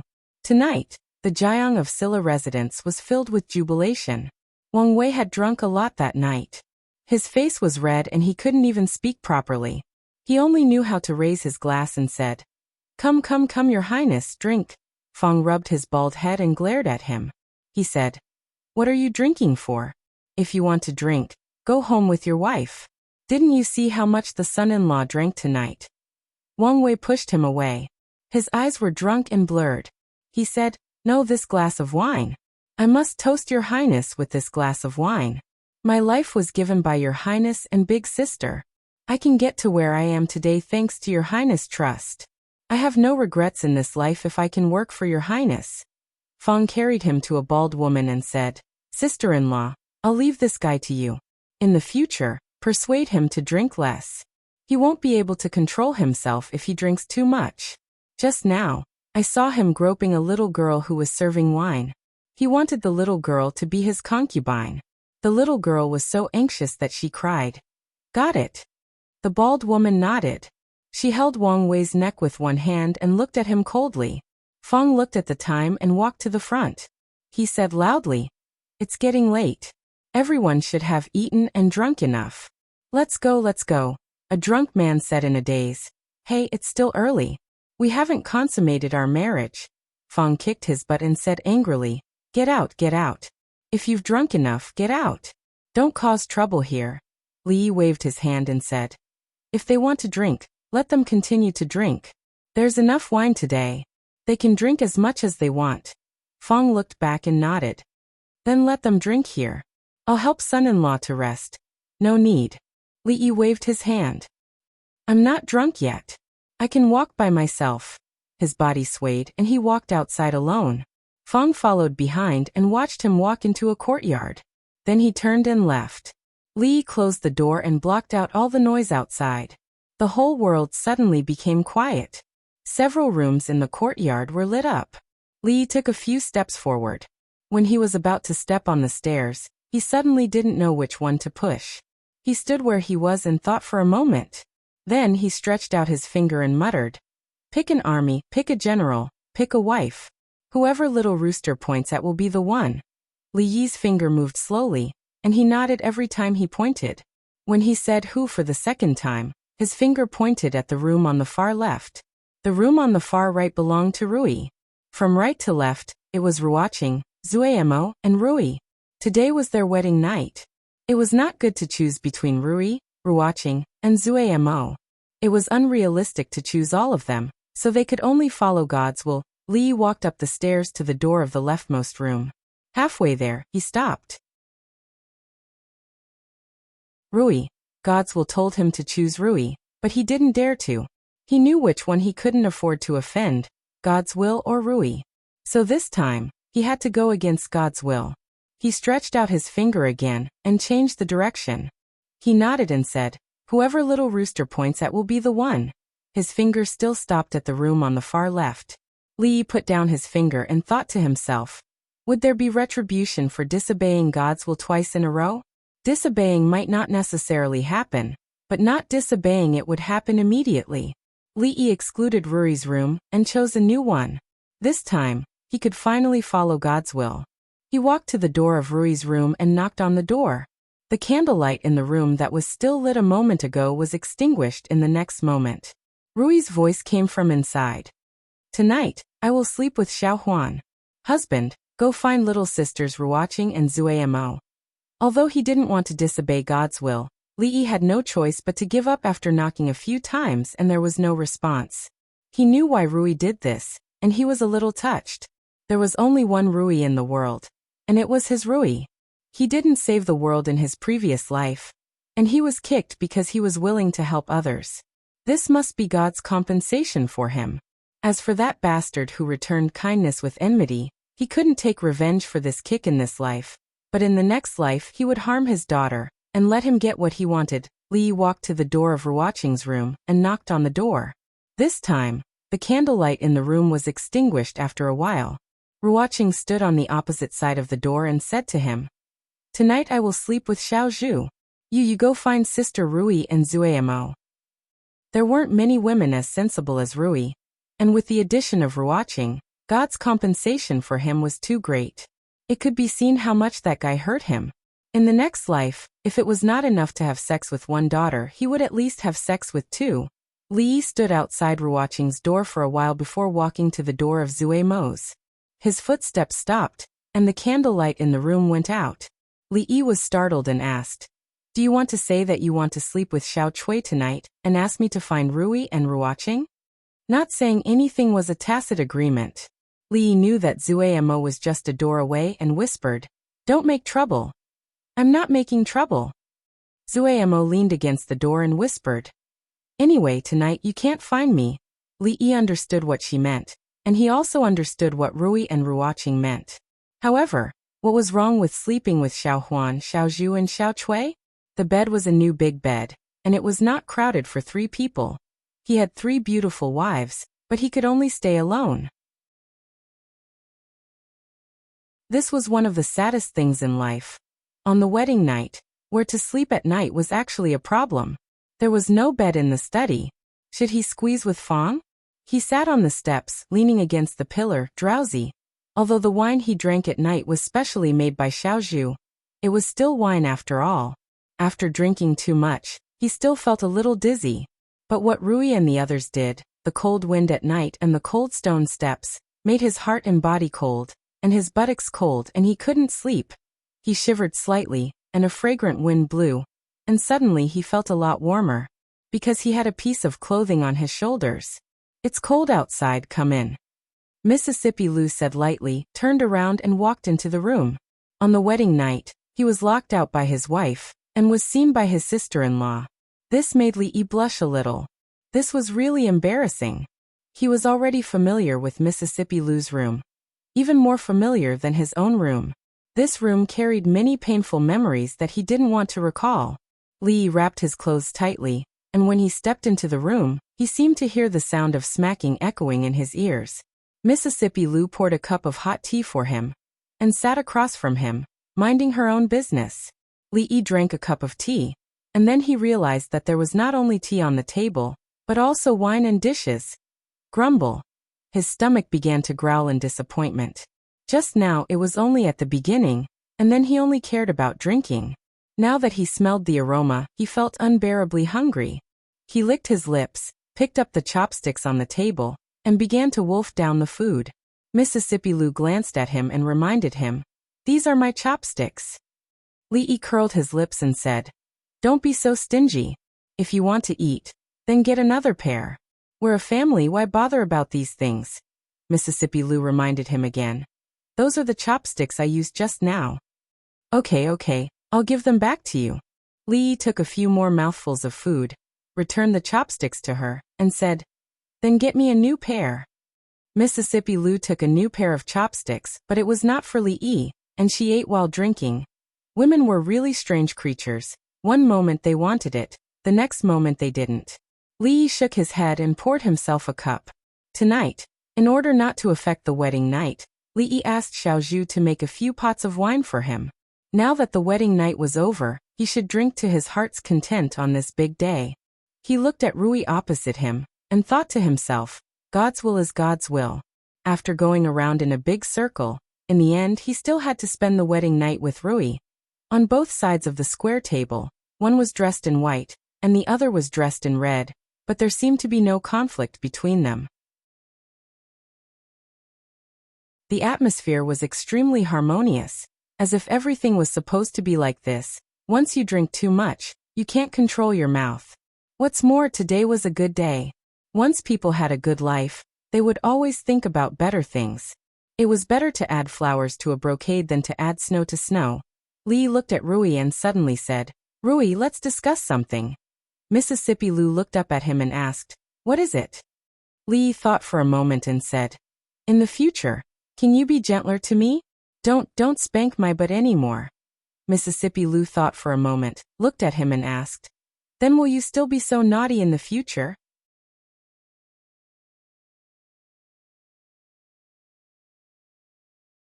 Chapter 1033. Lee looked at Mississippi Lou with a troubled expression and said, I'll try my best." Mississippi Lou nodded and said, "Then I'll try my best too." "You can't try your best." Lee drank another glass of wine to boost his courage and said, "You see, I'm a prince now, and I have so many people under me. I also want my face. If you keep hitting me like this and others see it, how can I show my authority?" Mississippi Lou didn't say anything. She just looked at the wedding robe draped over his shoulder. The red was a little dazzling. She smiled and nodded. "Okay. Then it's a deal." Li Yi's face lit up with joy and stretched out his finger. Pinky swear. Childish. Mississippi Lou glanced at him, then stretched out her little finger and hooked it together with her thumb. That's a deal. If you go back on your word, you'll suffer retribution. Be careful that you won't be able to marry for the rest of your life. Li Yi was overjoyed. He filled her cup with wine and said, Drink. Let's drink to our vow. This glass is for today's big day. This glass is for capturing me up the mountain. This glass is for the king of bandits. Li Yi didn't know how much Mississippi Lou could drink. He only remembered that at the beginning, she would get drunk and blush when she drank the tasteless liquor. That was the only time he saw her drunk. Today was the second time. Li Yi didn't know what time it was. The dishes were gone, and the table was filled with empty wine jars.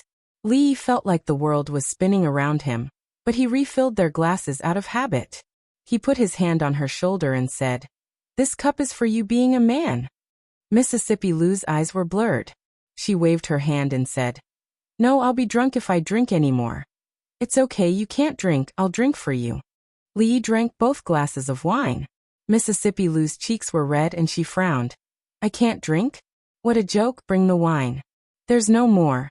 Li Yi took a few empty wine jars and shook his head. He put the wine jars back and turned around. He found Mississippi Lou sitting at the table, holding her cheek with one hand and looking at him with blurred eyes. Li Yi was startled and said, I'll be embarrassed if you look at me like this. She looked for a long time and suddenly said, Let me ask you a question. Li Yi sat down beside her and asked, What is it? Who's prettier, Emingzu Li and Li? You two. Li Yi thought for a moment and said, I don't know who's prettier. You don't know? Lady Lu's voice rose a pitch. It's okay. Li Yi waved his hand, patted her chest and said, Although the two of you are about the same beauty, your breasts are bigger than hers. She definitely won't be able to catch up in this lifetime. It's okay. Li Yi waved his hand. He patted her chest and said, You asked first. Unexpectedly, Mississippi Lou just waved her hand casually and said, Forget it.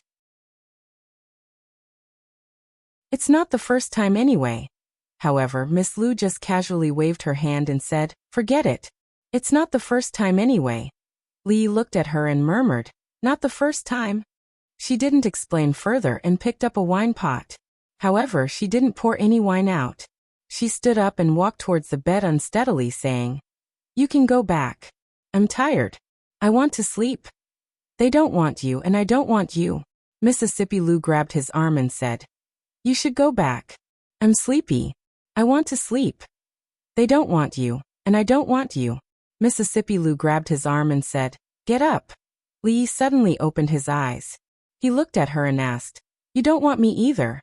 Mississippi Lou stood by the bed and stared at him. After a while, she rolled him to the foot of the bed. Yes. She lay down beside him and said, They don't want you, but I want you. She turned around and looked at Li Yi. I have one more question. Li Yi closed his eyes and murmured, Why do you have so many questions? Are you asking 100,000 whys? Do you still want to go back? Go back to where? Go back to where you came from. Yes. Li Yi opened his eyes. His gaze was blurry. He said, Even in my dreams. Mississippi Lou's eyelashes fluttered. She looked confused and asked, Don't you want everything here? Don't you want my sister? Don't you want Dwayner? Don't you want Xiao Huan? Don't you want Yong Ning? Don't you want Emingzu? Don't you want me? Yes, I want everything. Then why do you still want to go back? I miss my mother. After a moment of silence, Mississippi Lou stretched out her hand and slapped his butt through the quilt. She said angrily, Why didn't you say so earlier? Li Yi's hands were rolled up in the quilt. He couldn't move. He squirmed a few times and said, We just made a pinky promise. You still hit me. Be careful. No one wants you in the future. If no one wants you, then no one wants you. Li Yi suddenly laughed. Haha, don't worry. If no one wants you in the future, don't forget about me.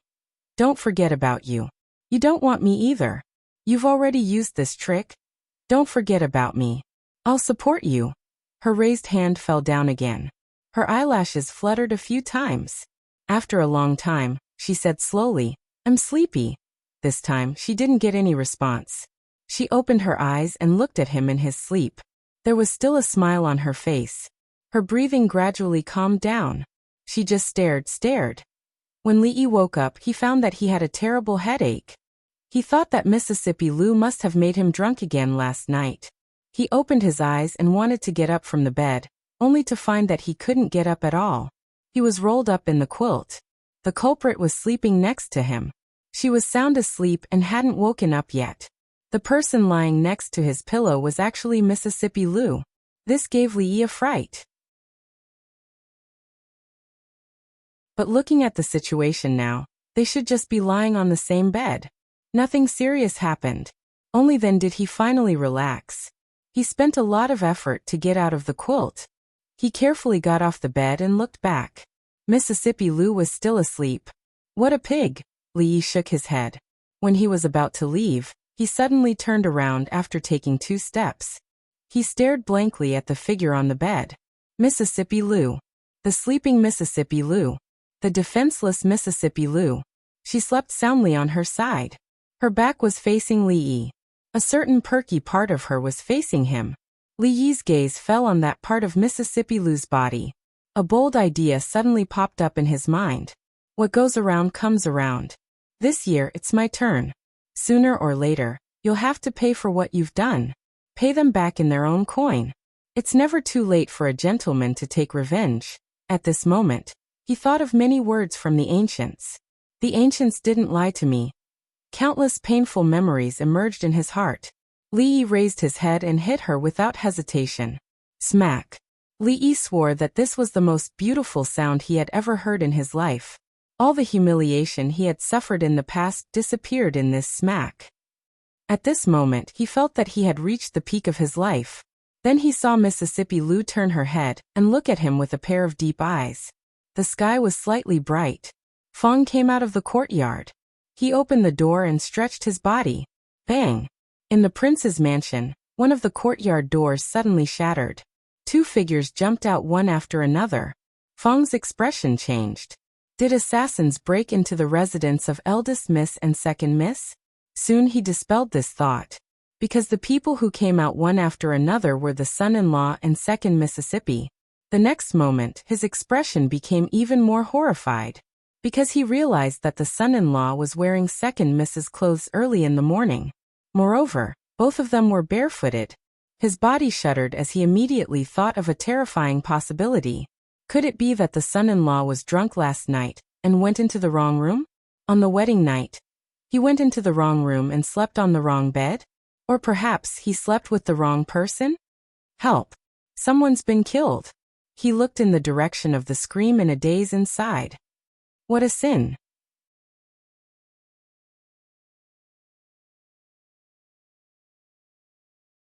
Chapter 1034.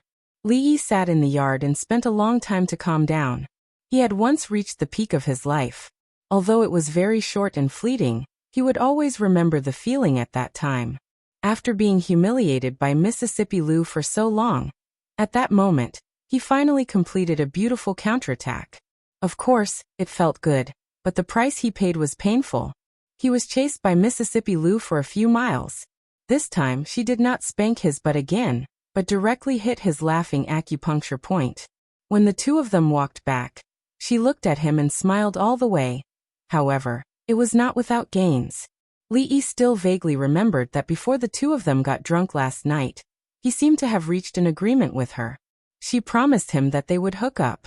Although she was still not that gentle to him, at least, she would not do something as shameful and exciting as spanking his butt. This was a great improvement, and it was worth being happy about. The smile on Lee's face just appeared on his face, but he immediately stopped. He held his stomach, and his face twitched. He laughed for too long in the morning, and now his stomach hurt when he laughed. Although he did not know what happened after that, and why he ran to Mississippi Lou's bed, this was not important. Anyway, nothing that should not have happened happened. The only regret was that she finally got drunk yesterday. This was a once-in-a-lifetime opportunity, and it was really a pity that he did not get any secrets from her. The inspiration for this idea came from Mississippi Lou. Last time when he was drunk, She even asked those virtuous and artistic teachers, and said that she already knew all his secrets. She did ask a lot of things, but if he said that he did not have any secrets with her, Li would not believe it. Did she know that he actually came from another world? Did she know why he was always mischievous in front of her? She did not know anything. Xiaohuan walked out of the room and looked at the strange expression on the young master's face. She asked curiously, "Young master, did something happy happen to you this morning?" No. Li would not admit that it was because Mississippi Lu hit his laughing acupuncture point. And he said seriously. Xiaohuan said in disbelief. But young master smiled the whole morning. No means no. Xiaohuan did not ask about this matter, and asked again. Then where did young master sleep last night? Last night. Li thought for a moment and said, I slept with Fong. Xiaohuan looked at Fong, who came in from outside the door, and asked, Uncle Fong, right? Old Fong was taken aback. He looked at Li, then at Xiaohuan, and nodded. Yes, that's right. Xiaohuan looked at Fong and said, I haven't asked Uncle what you said. Yes. Old Fong looked left and right, then clasped his hands behind his back and walked away. Who sent you to my side? Uncle Fong, he. Li stared at her and said, Who sent you to my side? Uncle Fong, he. Li glared at her and said, What's there to ask? You didn't open the door for me last night, so I had to squeeze with Fong. Otherwise, where else could I sleep? With the second miss. Li looked at Mississippi Lu, who came out of the room, and asked, Don't you think so, Rui? Mississippi Lu glanced at him and walked straight out of the yard without saying anything. Oh. Xiaohuan nodded, looked at the yard door and asked, But young master, why is the yard door broken? Li knocked on her head and said, Why do you have so many questions? Are you 100,000 wise? He was stunned after he said it. This scene and this sentence, why did it have a sense of déjà vu? Xiaohuan covered her head and said, Then I won't ask anymore, I'll tell a joke to young master. The second miss asked me to tell more jokes to young master. Li couldn't help shivering and felt a dull pain in his stomach. He covered his ears and said, I won't listen, I won't listen. Xiaohuan hugged his arm and said coquettishly, a young master, just listen. I won't listen. Then I'll tell my joke, young master just won't listen. The little servant girl was not obedient. If the soft approach didn't work, he had to use the hard approach. He pressed Xiaohuan on his thigh and spanked her butt. She never mentioned the joke again, and ran away with a red face in her butt. Watching her run away, Li sat in the courtyard and let out a long sigh. People say that a moment of the night is worth 1,000 gold, but 1,000 gold can't buy an inch of time. Time flies like an arrow, the sun and moon shuttle. It's all about the preciousness of the wedding night. 1,000 gold can't buy an inch of time. Time flies like a rice dumpling. But the first time he had the wedding night, he was dragged up the mountain by Mississippi Lu and spent it in a daze. That night, he was shocked by Rui breaking the wooden table with her palm. The second time he had the wedding night, he was rolled up like a dumpling and couldn't move. The night of the night was wasted just like that. He must have owed Mississippi Lu a lot of money in his previous life, the kind that even 2,000 gold wouldn't be enough. Rui, Ruoqing and Zuma were really too much. They didn't know when to be modest. Was the wedding night the time to be modest? Kong Rong let them be? This time, not only did he not make up for the regret of the wedding night, but he had even more regrets. Li silently swore in his heart that the next time, the time after that, it must be perfect. Thinking of the next time, the time after that, he was a little happy again. And then his stomach began to hurt again. Mississippi Lu walked in from outside and sat opposite him. When Li saw her, his stomach hurt even more, and he subconsciously became vigilant. He immediately said, What are you trying to do? Don't think that you can do whatever you want just because you're beautiful, and you can go back on your word. You promised me last night. I promised you last night I won't. Mississippi Lu looked at him and said, I won't spank your butt, and I didn't break my promise. Li thought about it. She didn't break her promise, but her methods were even more ruthless. He really shouldn't have said so much last night. There was a lot of meat on her butt, and it was exciting to be spanked. It's over, it's over. Li quickly dispelled this thought from his mind. After spending so much time with Fong, he felt that he seemed to have been infected by him and had become a masochist. Mississippi Lu thought about it, stared at him, and said, "I have a question to ask you." "What question do you have again?" Lee looked at her and asked warily. Then his expression froze. Why did he say again? Mississippi Lu rubbed the space between her eyebrows, stared at him and asked, "Other than this, did I say anything else to you last night?" "No, right?" Lee actually didn't know. He really forgot. Even Rui Lu, the always drunk, had forgotten everything after getting drunk. How could she expect him to remember? Wasn't she thinking too highly of him? Mississippi Lu looked at his expression and asked again, "You really don't remember?" Lee shook his head. "I don't remember. It's better to drink less in the future. It's not good for your health, and it'll make things worse." "Then it's okay." Mississippi Lu finally felt relieved. She waved her hand, stood up, and left. She felt that he said a very rare truth. Don't be greedy when you drink, because when you're drunk, you don't know what you'll say and what you'll do. She actually asked him who was prettier between her and Emingzu. She actually said, "They don't want it, but I want it." She actually asked him the biggest secret that she learned from him that night. She actually slept on the same bed with him for the whole night. Fortunately, he didn't remember any of this. Wait a minute. Lee suddenly stood up, and a look of realization appeared on his face. He looked at Mississippi Lu and said, I remember everything." Hearing Li Yi's voice, Mississippi Lu stopped in her tracks. Her body stiffened, and her heart began to beat wildly uncontrollably. She turned around, looked at him, and asked calmly, "What did you remember?" Her expression was indifferent, and her fists, which were hidden in her sleeves, were clenched tightly. Even she didn't realize that her voice was slightly trembling. Of course, Li Yi didn't realize that Rui's voice was trembling either. In his heart, he gave him 100 thumbs up for his wit. Opportunities always came to those who were prepared. Without a doubt, this was an opportunity. He looked at Mississippi Lu, thought for a moment, and said solemnly, "Last night, you said that you'll be gentler to me in the future. You won't speak loudly to me, and you won't bully me from time to time.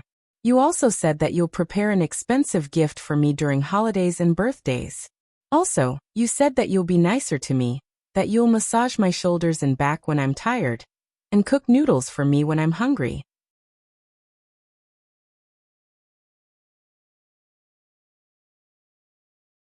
Chapter 1035.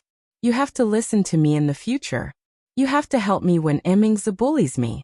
You can't be on her side.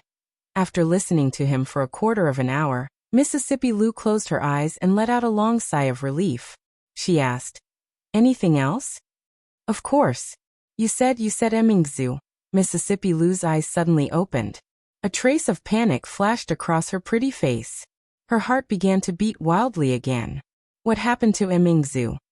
You said Emingzi was too much. How could she bully others like that? Li thought for a moment and nodded. He looked at her and said, "Yes, that's what you said. You said that when we return to the capital, you will personally spank her to avenge me.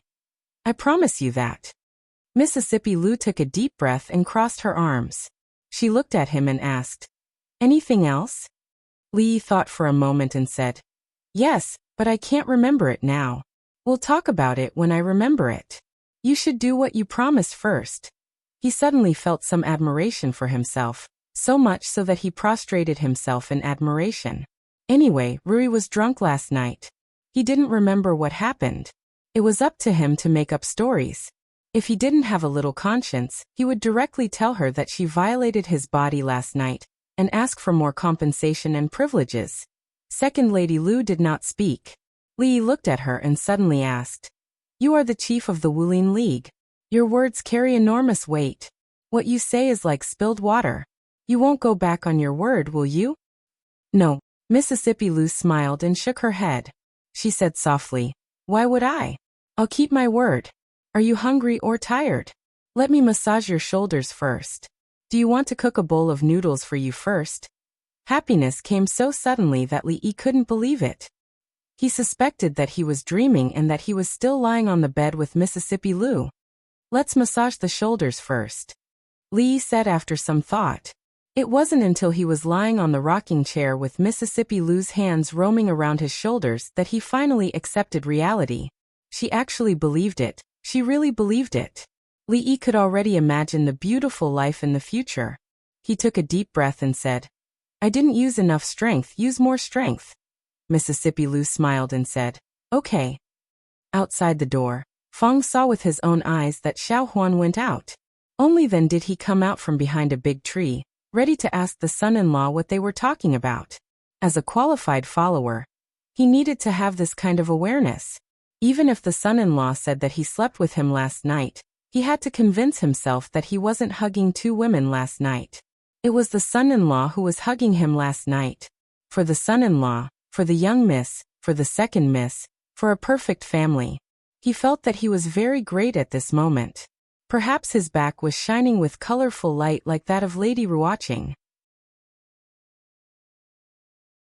When he walked to the door, he heard screams coming from the yard. You use too much strength. It hurts, it hurts. Be gentle, be gentle. This was the voice of the son-in-law. I haven't used any strength yet. Just bear with it a little longer. It won't hurt in a while. This was the voice of the second Mississippi. Fong stopped in his tracks and stood there for a while. Then he turned around and strode away. It's just a joke. Why are you so serious? His bones were almost broken by her. Li rubbed his shoulders and said, I forgot. Tell me, what else did you say last night? Nothing. Mississippi Lou clapped her hands and asked, do you still want to eat noodles? No. Li Yi's attitude was very firm. He almost dismembered himself by rubbing his shoulders. If he asked her to cook another bowl of noodles, he might directly poison himself to death. It was better not to take this risk. In the end, he didn't ask what Mississippi Lou said last night. Rui Ruoqing and Zimo disappeared in the morning. He didn't know if it was some custom or something else. Some of the customs of these women, Li didn't know much. Fong walked in from outside and sat opposite him. Looking at him, he sighed and said, Son-in-law, as a man, you have to be responsible for what you do. If you dare to do it but don't dare to take responsibility, you are not a man. Li turned to look at him and asked, Responsible? What responsibility? Fong thought for a moment and said, Son-in-law, if you don't want to take responsibility, you can let the second miss take responsibility. It's the same anyway.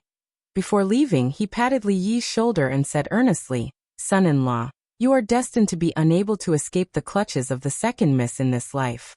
Be optimistic and accept your fate. Life is like being raped. If you can't resist, then enjoy it to the fullest. This is my shallow opinion in this life. Take your time to understand. Fong always had a deep understanding of life, but he was wrong about one thing. Life was indeed like being raped, but he didn't think of resisting. The architectural style of the Jiang of Silla mansion was from the inside to the outside, from the master to the servant. The innermost courtyard was where the master of the mansion lived. It could be counted as Rui, Ruoqing, Zimo and himself. Of course there were also Xiao Huan, Xiao Zhu and Xiao Chui's rooms. Yong Ning had the most freedom and could sleep wherever she wanted. There was also a study without a bed. Li Yi thought that he already had Rui and Zimo and Ruoqing, so there was no need to put a bed in the study. Only now did he realize how naive this thought was. If that was really the case, he wouldn't have spent the night with Mississippi Lou. Be careful, just put it in that corner. Fong moved the mattress in alone. Li looked around and picked a corner that was pleasing to the eye. Fong put the bed in place and looked at Li Yi with a strange gaze. In this courtyard, there were eldest miss, second miss, Miss Zimo, Miss Ruoqing, Xiao Huan, Xiao Chui and Xiao Zhu, the three servant girls. Son-in-law could sleep in any of the rooms, but he actually wanted to sleep in the study. Son-in-law couldn't be unable, right? At such a young age. How could he? Li looked at him and said seriously, If you look at me like that again, I'll send you to the Wu Kingdom to gather intelligence and come back in a few years. Fong clapped his hands and turned to walk outside. When he reached the door, he poked his head in and said, Son-in-law, remember to eat more chives and kidneys. If you really can't do it, you can also use tigers or deers or something to make wine. Get lost. Fong left. When he left, he didn't forget to close the door. Li Yi soaked his feet and took off his shoes before lying on the bed and wrapping himself in the blanket. From yesterday until now, he hadn't had a good sleep. In the morning, he was chased by Mississippi Lou for a few miles, and on the first day of his wedding, he had to be alone in his room. He didn't have the mood to complain anymore, and was overcome by waves of tiredness. After sleeping for an unknown period of time, the door was suddenly pushed open and gently closed. On the bed, Li Yi's eyes suddenly opened. In the middle of the night, who came to his study? A thief? Impossible. Even if he was a grandmaster, he would not be able to sneak in here. Could it be Rui? Or a rapist? Was it Rui who came to pick up flowers? While Li Yi's mind was running wild, the figure had already reached the bed, quietly took off his shoes and climbed onto the bed. Li Yi's eyes widened. Could it be that the rapist was taking the initiative to offer himself? The moonlight shone in from the window, and Li Yi could roughly see the figure. From the shape of the chest, it was not Rui, but Zumo who came to pick up flowers.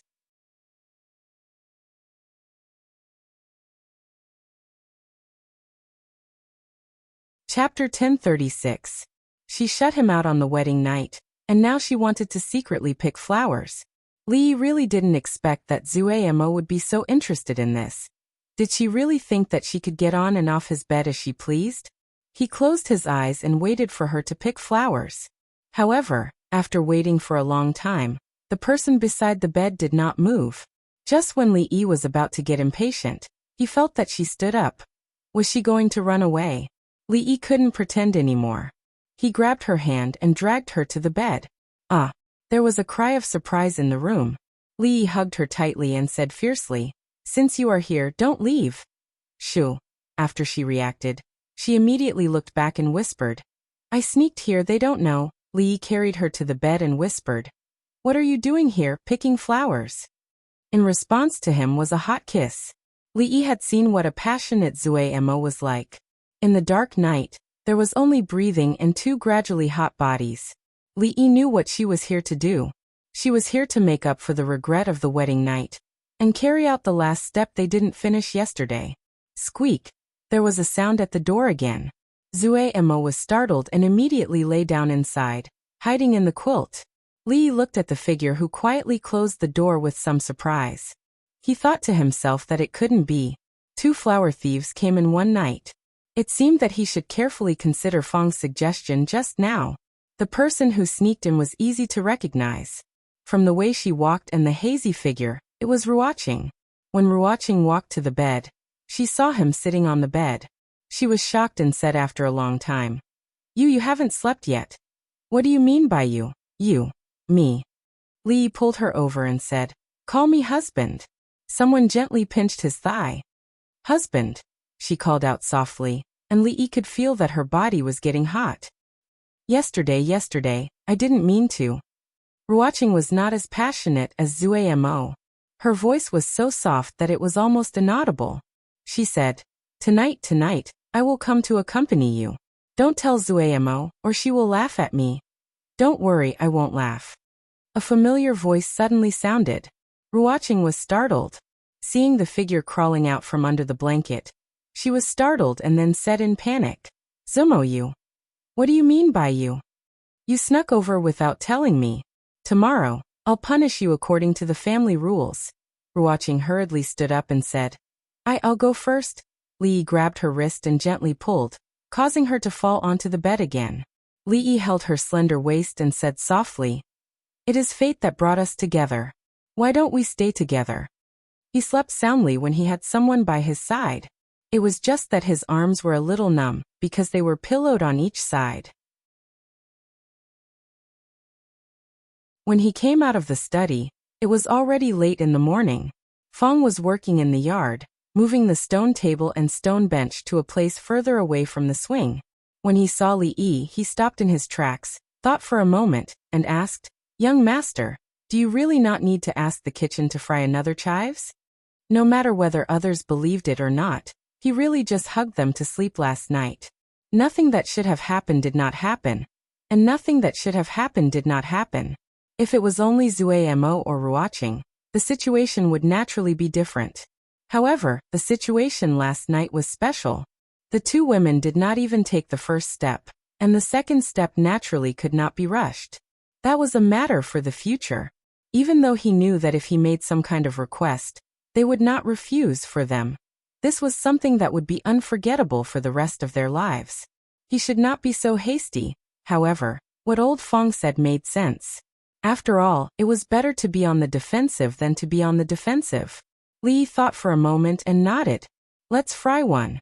Remember to fry them together with the kidney. In the early years of the Jingping era, the number of merchants settling in Suzhou began to increase rapidly. The flow of people in Yong County skyrocketed. The originally sparse streets gradually became lively and prosperous. This series of changes had long changed the people from the initial joy and excitement to numbness. Under the governance of His Highness Jiang of Silla, Suzhou would only get better and better. This was something that they never doubted in their hearts.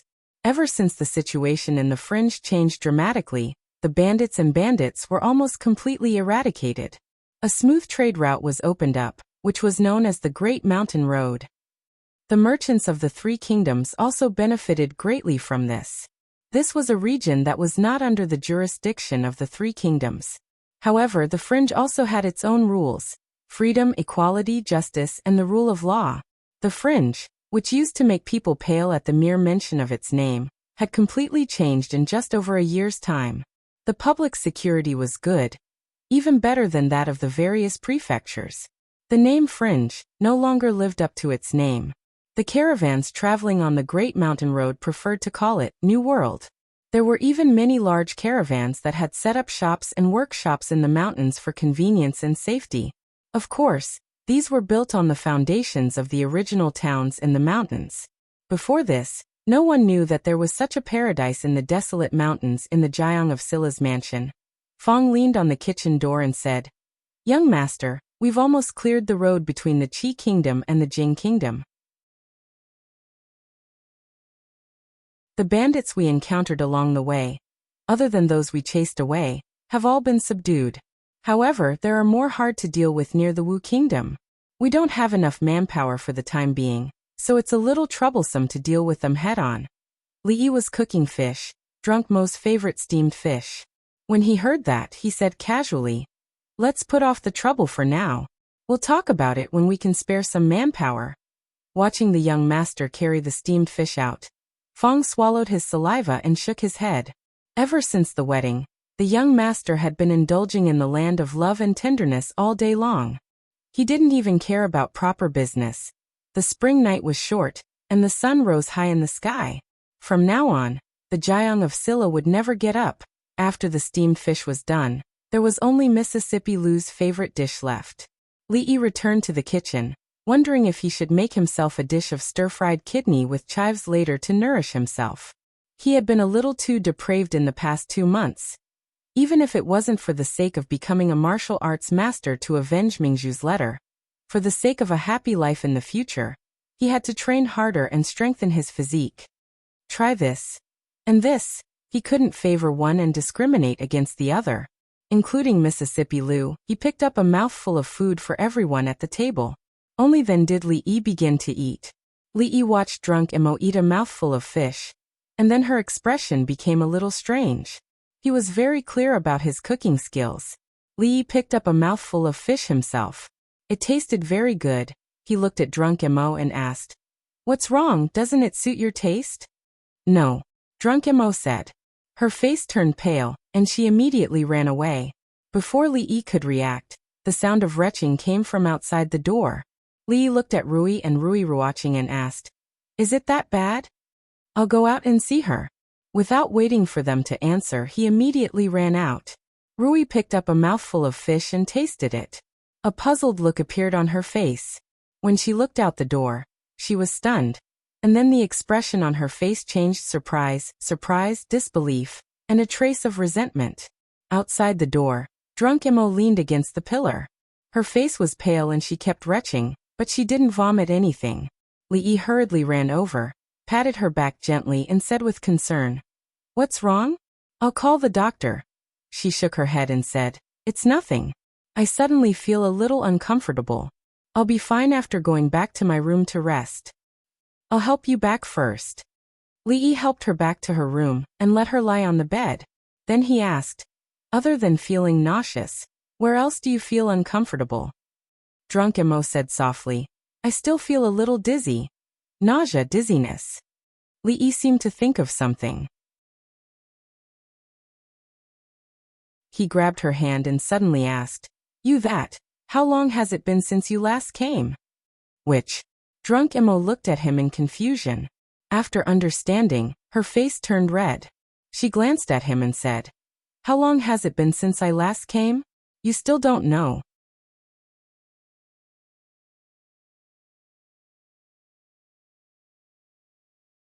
Chapter 1037.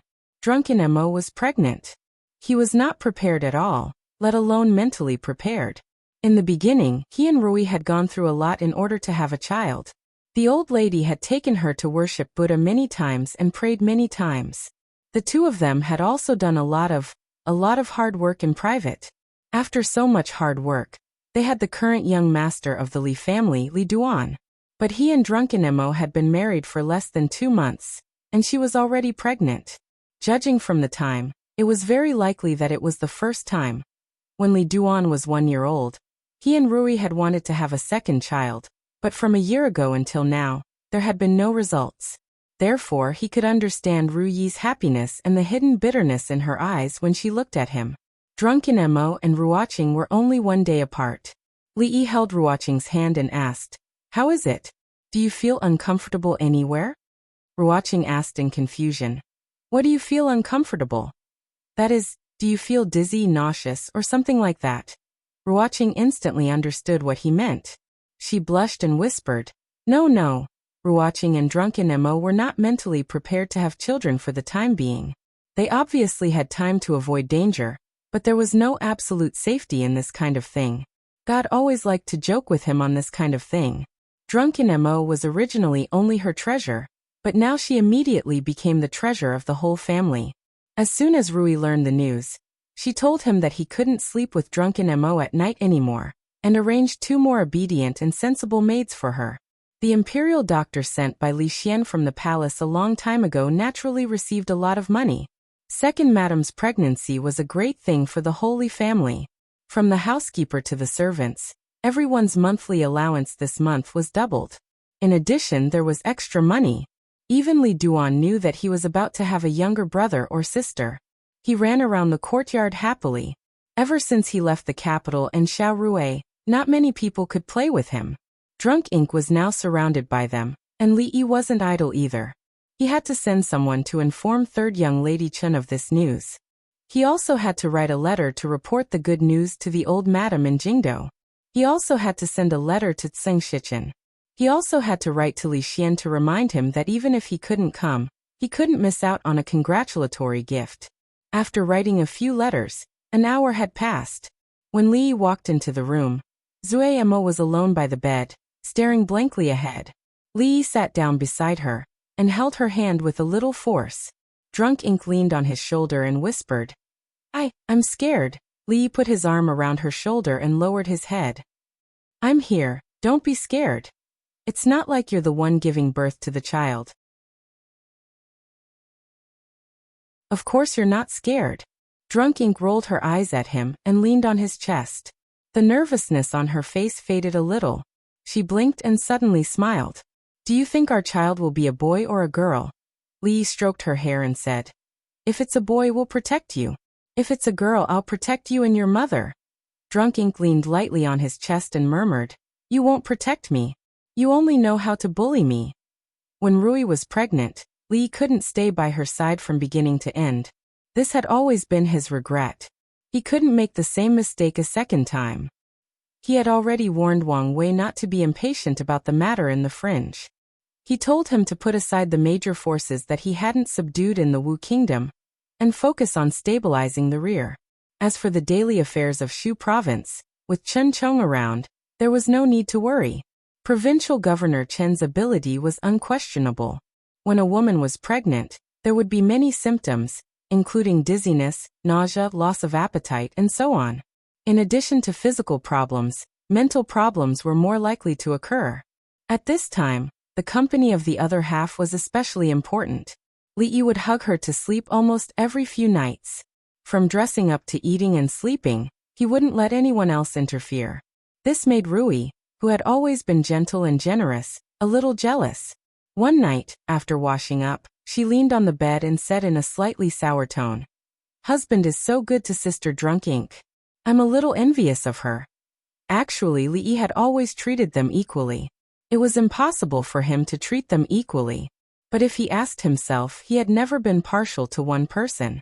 Now that Drunk Ink was in a special period, there was no difference between how Lee treated her and how he treated Rui at that time.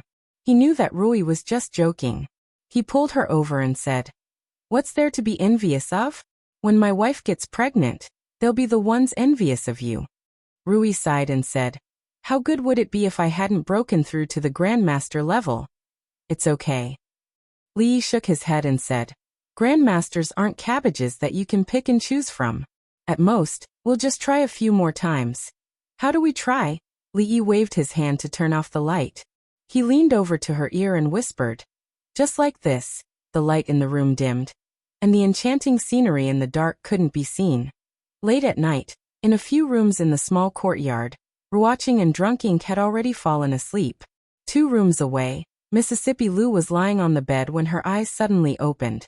In the dark, a blush quickly appeared on her face, and she quickly covered her ears with her hands. She covered her ears and covered her head in the quilt. The suppressed and extremely low voice could no longer be heard, but she felt a little hot. She tossed and turned on the bed and couldn't fall asleep. Each room had a separate shower. After taking a shower, Lee carried Rui back to the bed and suddenly thought of a problem. He looked next door, then looked at Rui and asked, "Do you think they can hear us just now?" "Don't worry." Rui shook her head and said, "The 2 younger sisters are already asleep." Lee looked at her, and only felt that a Grandmaster was really powerful. It was simply a human-shaped eavesdropping device. He had to experience this feeling in this life. Then he realized one thing. Rui seemed to be only one step away from this realm. He looked at Rui and asked, "What about Rui? Can she also hear us?" This time Rui didn't say anything. Not speaking was a tacit agreement. He thought about it and asked Rui in a low voice, "Do you think it's a little inconvenient for Rui to live here?" Rui closed her eyes and said softly, "What do you want to say? Go and talk to Rui yourself." If he went to talk to Rui, he would be courting death. Lee was not that stupid. Maybe Mississippi Lou went to bed very early every night. He closed his eyes and prepared to sleep. After a while, he opened his eyes again and turned to look at Rui. He asked, "My wife can hear from so far away. Do you remember on the night of our wedding, when Rui and I were drunk in her room? What did she say to me?" Anyway, they didn't do anything out of line that day. Rui knew about it. Lee also just realized that Mississippi Lou didn't tell him what happened that night, but Rui probably knew. Rui thought about it and said, "She made a promise with you that she wouldn't spank you anymore." And then? Lee was refreshed. He then asked, "I know this. What else did she say?" And then, after a while, Rui said, "Then I fell asleep. What else did she say? You can only ask Rui herself." Lee felt a little regretful. If Mississippi Lou remembered it herself, he wouldn't have to ask Rui. He held Rui's hand and whispered, "Let's sleep." Rui responded. After a long time she asked, "Do you know how old Rui is this year?" "Soon to be 20. Lee opened his eyes and said, "In a few years it'll be time for me to get married. I don't know which good man will get lucky."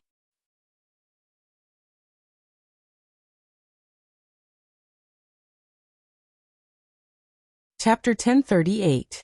Mississippi Lou was almost 20 years old. Before Rui went to bed last night, she unintentionally asked this question. Lee then realized how fast time had passed. When she was riding on the horse and looking down at him, in his eyes, she was only equivalent to a young girl in her prime in the future. Perhaps there was a little rebellion and violence in adolescence. Of course, as she gradually grew up and matured, there was only violence left now. A 20-year-old girl, whether in the Jing Kingdom, the Qi Kingdom, or the Wu Kingdom, was definitely an old leftover woman. Even though the marriage law in the Jing kingdom had been reformed a few years ago and was ahead of the other countries, it only delayed the marriageable age by a few years. According to the statistics of the Ministry of Revenue, the average age of marriage for a girl in the Jing kingdom was 16 to 17 years old. Of course, this age could not be compared to the future, but compared to the Wu kingdom and the Qi kingdom, it was much more scientific. According to this data, not only Mississippi Lu, even Xiao Huan, Xiao Zhu, and Xiao Chui were left behind. However, Mississippi Lu should not care about other people's opinions. After all, she was a woman who wanted to be the king of the mountain bandits. Now that this dream had not been realized, as a heroine and the future king of the mountain bandits, how could she give up her dream because of a romantic relationship? However, what if Rui did not think so? What if she cared about other people's opinions? What if she felt that a man and a woman should get married when they are of age? What if she felt that a romantic relationship was the most important thing? A girl's mind was the most difficult to guess. Sometimes, Li could not even guess what Yongning was thinking, let alone Rui. He had to find a chance to ask her, otherwise he would not be able to put his mind at ease. When a girl grew up, it was indeed worrisome. Mississippi Lu woke up late today, even later than Li. Moreover, his complexion did not look too good. Li sat in the courtyard and looked at her. He asked with concern, "What's wrong? Did you not sleep well last night?" Mississippi Lu glared at him and didn't say anything. She continued her morning exercise in the courtyard. The morning exercise was actually Tai Chi that Rui had modified. Rui had now reached a bottleneck in martial arts. In Sue's words, diligent practice was no longer helpful for her to improve her realm. What she needed was an opportunity. Li didn't know much about opportunities. He only knew that practicing martial arts was like rowing a boat against the current. If you didn't advance, you would fall behind. If Rui didn't advance, he would advance, which was equivalent to Rui falling behind. As long as she stood still, he would catch up to her sooner or later. At that time, it was possible for him to surpass her in terms of martial arts. And then he could, an expert was indeed an expert. His morning exercise was like a dance. The whole set of movements was very pleasing to the eye. After a quarter of an hour, Rui's morning exercise was over. Li placed the heated breakfast on the table. She washed her hands and walked over. Li sat opposite her and watched her eat. Rui usually didn't take the initiative to speak, so Li had to find a topic himself. Li looked at her slightly haggard face and asked, "You always look pale in the morning. Is it because you're not used to living here? Do you want me to move you to another courtyard?" Mississippi Lu took a small sip of porridge and looked up at him. There was a hint of inexplicable meaning in her eyes. Li couldn't help but feel a little guilty when he saw that look. Worried that she would misunderstand something, Li hurriedly explained, "Of course, if you think it's okay to live here, just pretend I didn't say anything. I'm not chasing you away, and I'm not saying you're unnecessary."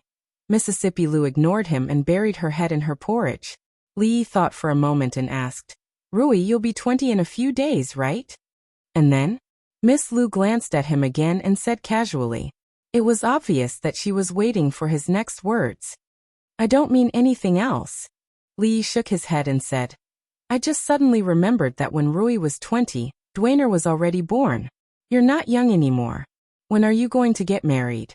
Do you have any plans?" Guessing other people's thoughts was not a good thing. Li decided to ask in a roundabout way. After getting an answer from Mississippi Lu, he felt a little more confident. Without waiting for Mississippi Lu to answer, he immediately said, "Of course, I feel that although family is important, a girl should still prioritize her career. You have Lu Meng in your hand and you're in charge of the fringe. You don't have to rush into getting married. Rui and I can support you." Mississippi Lu put down her bowl and wiped her mouth with a napkin. Then she looked straight at him. This made Li feel even more guilty. After some time, Mississippi Lu suddenly retracted her gaze and said, "You're right. I'm already 20. If I don't hurry to get married, I'll be like Li Imingzu in a few years. No one wants me." Li looked at her and murmured, "Imingzu, she has someone who wants her." "What?" "Nothing." Mississippi Lu shook her head and said, I don't want to be like Li Imingzu. Moreover, I have my own hands and feet. I don't need you and my sister to support me. Then, she looked at Li Yi and said, also, I forgot to tell you that I already have a sweetheart. He's handsome and his martial arts are not bad. He's in Lu Meng. I'll introduce him to you next time. I have a sweetheart. Li Yi looked at her with his eyes wide open. His soul seemed to be hit by a speeding carriage. There was a slight tremble in his voice. Mississippi Lu nodded and said, you and my sister don't need to worry.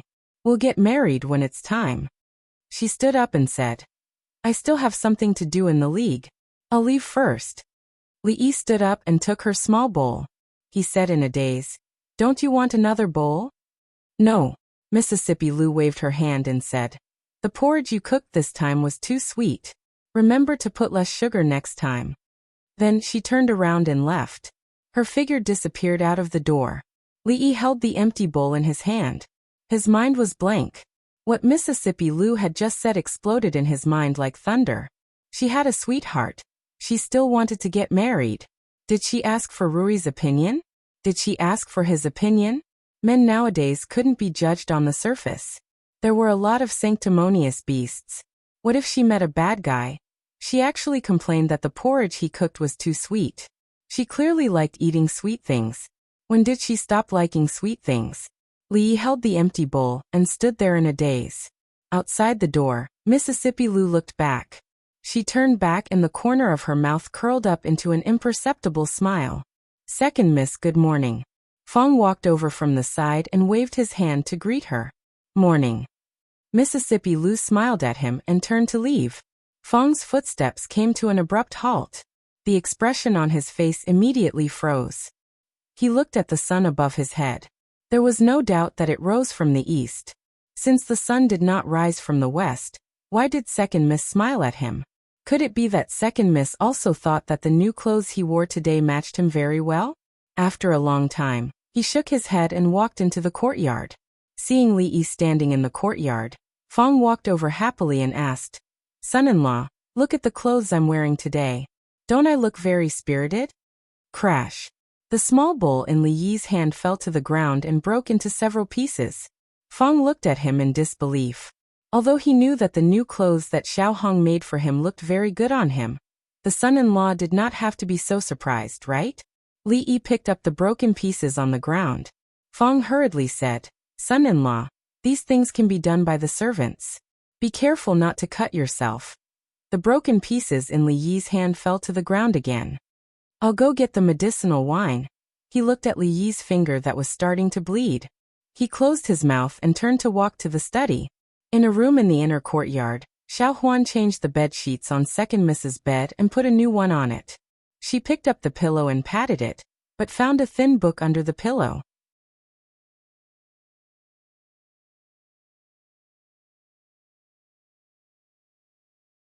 Chapter 1039.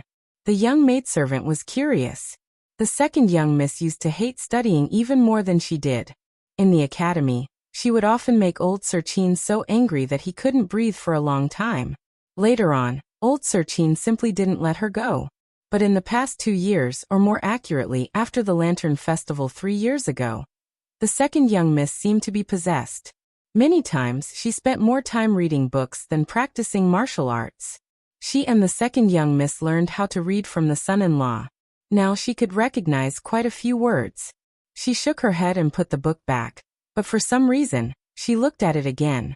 With just one look, she froze on the spot and opened her mouth in surprise. She already knew quite a few words, so she naturally knew what was written on the page. Mandarin duck handkerchief. She remembered that when she learned the words Mandarin duck, it took her a long time to remember it. She knew this book. She didn't know many books and couldn't even recite all 4 books and 5 classics, but she was very clear about the contents of this book. When the maidservants in the residence gossiped in private, they often mentioned this book. The title of the book was Mandarin Duck Handkerchief, but the contents had nothing to do with Mandarin ducks or handkerchiefs. This was a book that taught women how to pursue men. The book detailed the methods and steps for a woman to pursue her sweetheart, as well as how to test if a man liked her. and if he was worthy of her liking, for example, the method of loosening the reins in order to advance. When the maidservants said these things, she didn't really understand them. But when the maidservants said these things, she didn't really understand them.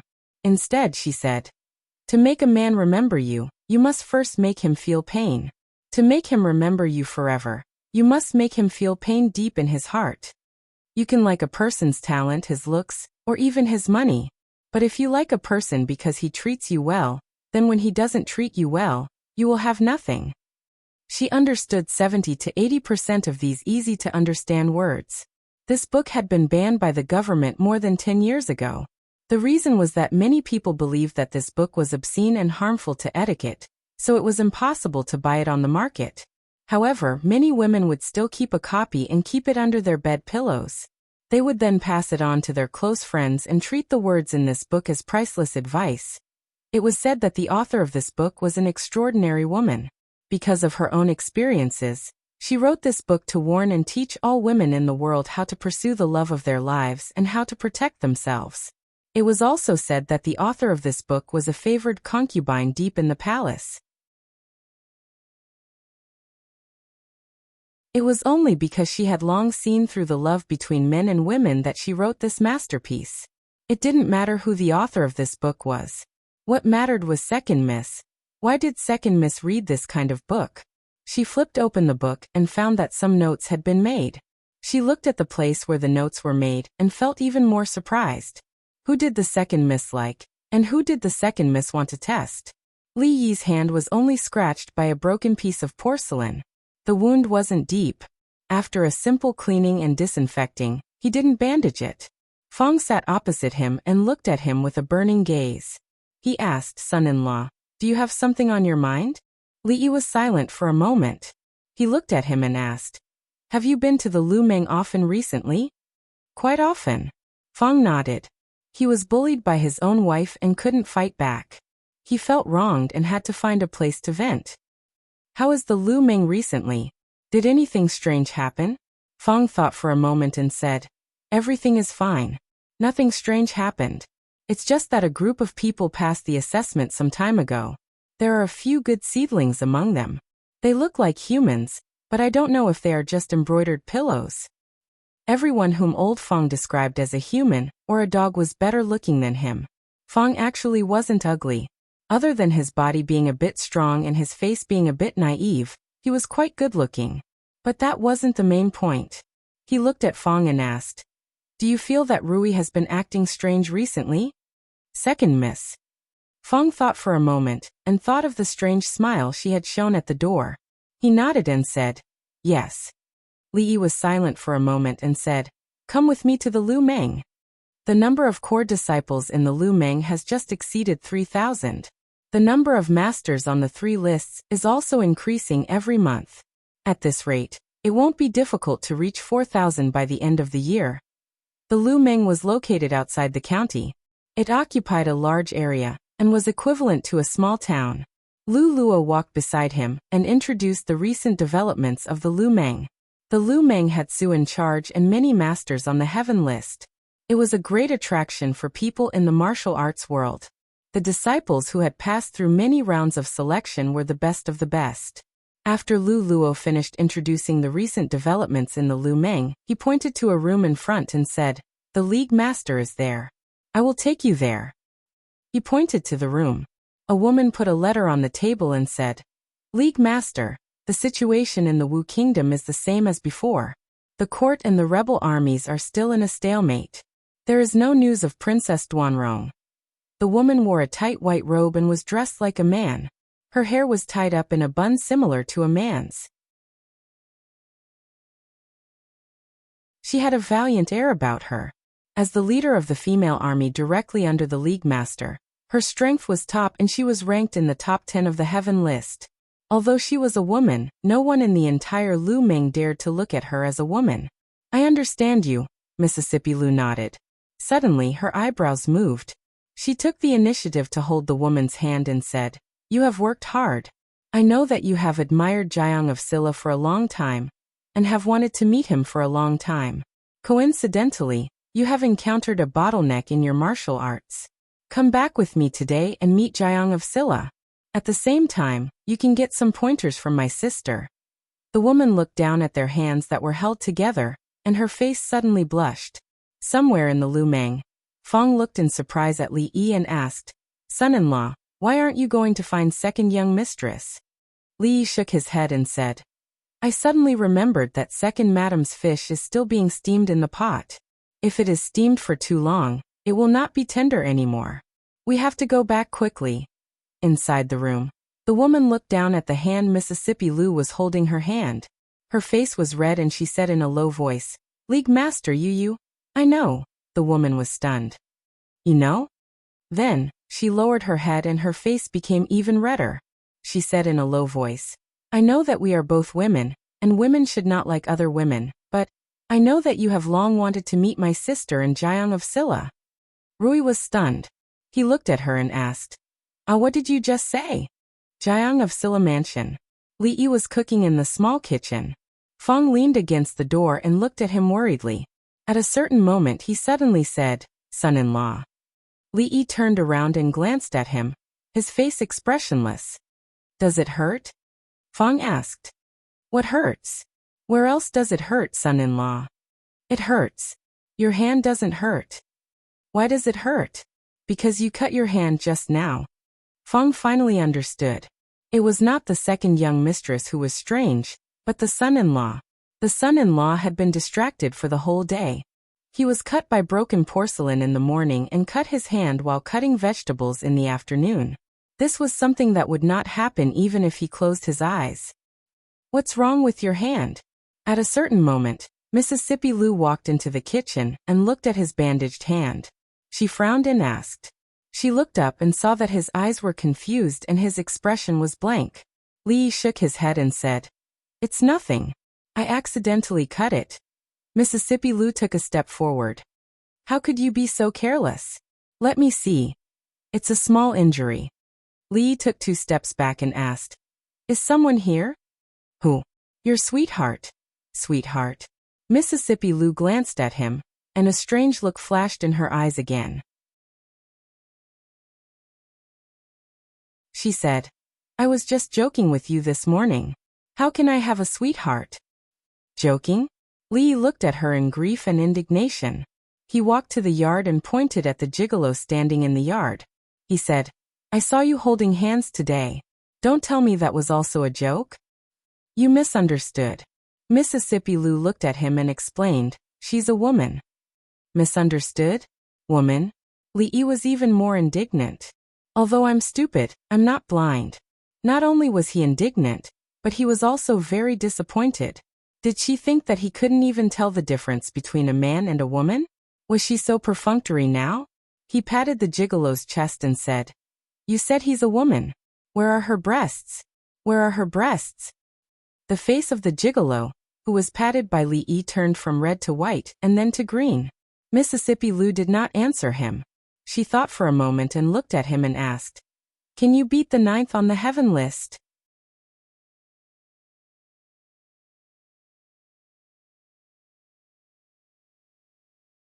Chapter 1040. Can you beat the 9th on the heaven leaderboard? Mississippi Lu actually asked him if he could beat the 9th on the heaven leaderboard.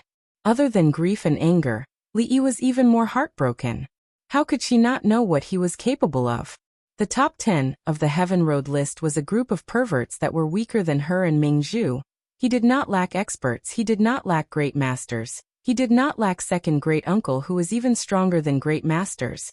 He even had a cheat that allowed him to level up in his sleep. But even so, he could not beat the 9th on the heaven leaderboard.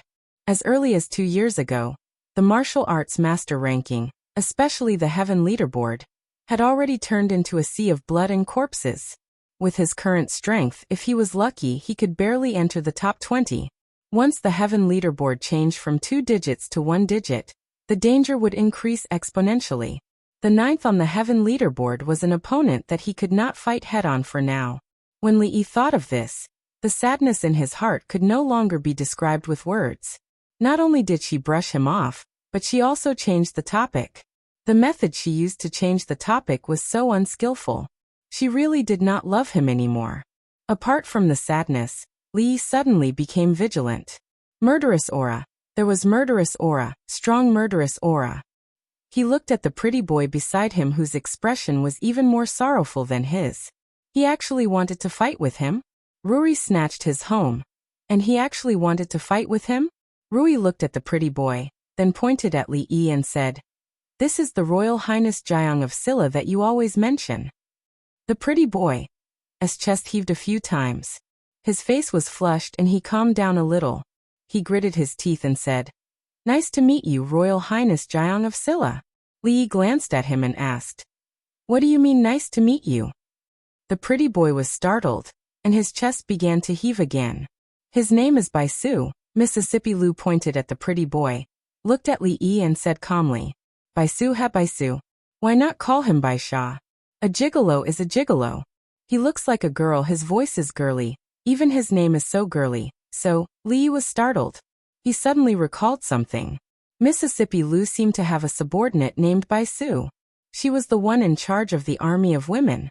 Before her, this position was held by Yangliuking. This showed how much Mississippi Lu trusted her. Li Yi looked at the pretty boy who was glaring at him. She had no beard, no Adam's apple, pierced ears, a feminine voice, and a feminine face, because she was a woman.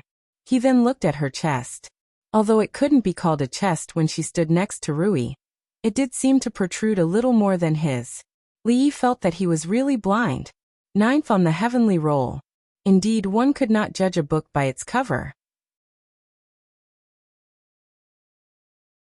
Strength and breasts were not necessarily proportional. An extremely awkward expression surfaced on his face. "Hey, young Miss Bai, how are you?" Baisu snorted coldly. "What's good about it?" Everything was good except for her chest. Li Yi didn't know that a woman's chest could be so flat. Otherwise, he wouldn't have recognized it wrongly. It seemed that it was not entirely impossible that Hua Mulan had been in the army for so many years without being discovered. Li Yi glanced at her, and realized that she was still looking at him with her teeth clenched. This young Miss Bai was pretty, but her temper wasn't very good. Why did she bear grudges so easily? Mississippi Lu explained. "Baisu used to admire you. So, I brought her back today to let her meet the legendary Royal Highness Jiang of Silla." There were many women who admired him in the Jing Kingdom and the Qi Kingdom. Everyone knew that Royal Highness Jiang of Silla was handsome and well-versed in both literature and martial arts. Unfortunately, there would be one less today. After Baisu glared at him fiercely for a few times, he went to find Rui to ask questions about martial arts while Rui stayed behind. Mississippi Lu looked at him and said, "Let me see what's wrong with your hand." No. Li Yi rejected her decisively. If she said she wanted to see it, he would see it. If she said she had someone she liked, he would have it. If she said she didn't have it, he would lose face. If he agreed to these small things easily, he couldn't guarantee that she wouldn't ask for more in the future. Should he agree or pretend to resist before agreeing? "Will you give it to me?" "No." "Forget it then." Second Miss Lu shrugged her shoulders, then looked at him and said, "I lied to you this morning. How could I have a sweetheart?" "Swear." "Okay, I swear." Second young Mistress Lu raised her hand and said, "If I have a sweetheart, I will make him choke when eating, choke when drinking water, choke when eating fish, and choke when eating raccoons without seasoning packets." Mississippi Lu was very sincere in making such a vicious oath. However, she felt cold all over. Maybe she caught a cold because she didn't sleep well last night. She actually joked with him about such an important thing. Was this something she could joke about? In the past, Rui was as cold as ice and would draw her sword at the slightest provocation. But now, she had learned from some bastard to be so naughty, making jokes that shouldn't be made. His poor hand had been injured twice in one day. Li Yi walked towards the kitchen. He waved his hand casually and said, "It's okay. I just accidentally cut myself." Bang! His hand accidentally hit the door frame, and the gauze that was no longer bleeding was immediately stained red. Li Yi felt that he should look at the almanac or find a monk or a Taoist priest to calculate whether he had been in trouble recently. He actually experienced 3 bloody disasters in one day. Mississippi Lu walked over quickly and grabbed his hand. She looked back at Fong and said, "What are you waiting for?" Hurry up and get the gauze and medicinal wine. Ah. Oh. Fong immediately reacted. This was the third time he had taken these two things today. Watching Mississippi Lu take off the gauze and open the medicinal wine, Li hurriedly said, I'll do it myself. I'll do it myself. Mississippi Lu crossed her arms in front of her chest and said, Do it yourself. I'll see how you do it yourself. Li didn't have a third hand, so he couldn't do it himself. He looked at Fong and said, What are you waiting for? Come and help. Fong looked at Second Miss and then looked at his son-in-law. He leaned against the door frame and shook his head. Sorry, I don't know how to do it. Li looked at him and said in surprise, You didn't return it in the morning and afternoon. Sorry, I forgot. Fong continued to shake his head. Rebellion, rebellion. Fong actually embarrassed him in front of Rui. He didn't let him go to the Wu Kingdom to inquire about the news. Don't be so wishy-washy. Let me do it. Mississippi Lu glared at him, grabbed his hand, and carefully washed it with the medicinal wine. Then she opened the gauze, cut a section, and carefully wrapped it. It had to be said that Rui's wound looked much better than Fong's. After wrapping it up, she put the gauze and medicinal wine aside.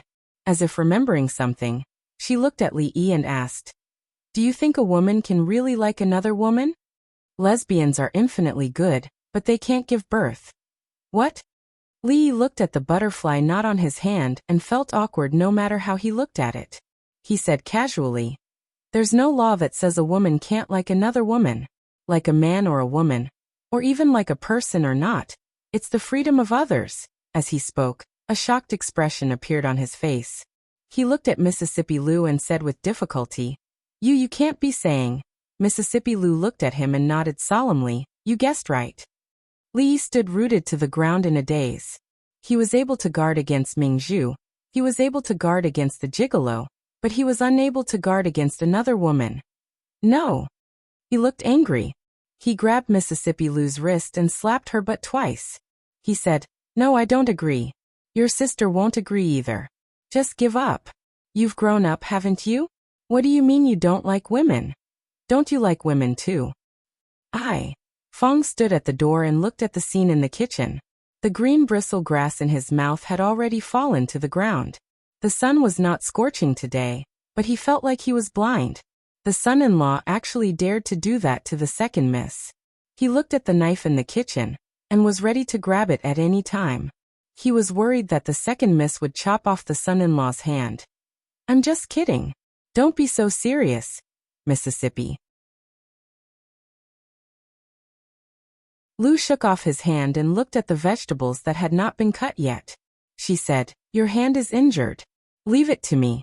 You go outside and wait. Damn it. What the hell? Fong couldn't help but curse in a low voice when he saw the son-in-law walk out of the kitchen unscathed. He picked up the green bristle grass on the ground and put it next to Li Yi's mouth. He asked son-in-law, Tell me how you feel. No, I don't feel anything.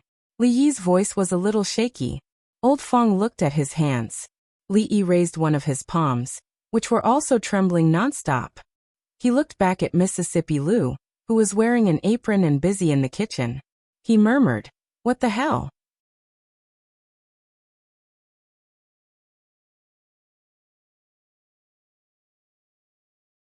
Chapter 1041. Li Yi thought that the day of his wedding would be the pinnacle of his life. That day he spanked Mississippi Lu's but to avenge his years of humiliation. Of course, the consequences of reaching the pinnacle were painful. His stomach hurt for several days, but after the pa sound, the carefree feeling that came from the depths of his soul was something that he would never forget for the rest of his life. This was something that no matter how much money he earned or how high his title was, it could not compare to. He thought that after that day, there would no longer be a pinnacle in his life. Who would have thought that after 2 months, he could easily reach the pinnacle of his life? Mississippi Lu did not beat him, nor did she scold him. She even helped him cut the vegetables and cook the rice. This was not Rui, this was Rui. After dinner, he sat in the yard thinking about this problem. Mississippi Lu sat opposite him. Li could not help but shiver. He was ready to run away when she came to settle the score. Mississippi Lu looked at his fingers and asked, What happened to you today? Li Yi's 2 fingers were wrapped in gauze. He looked down, shook his head, and said, I was accidentally distracted at that time. What were you thinking about? You were distracted when you were cutting vegetables? Mississippi Lu looked at him.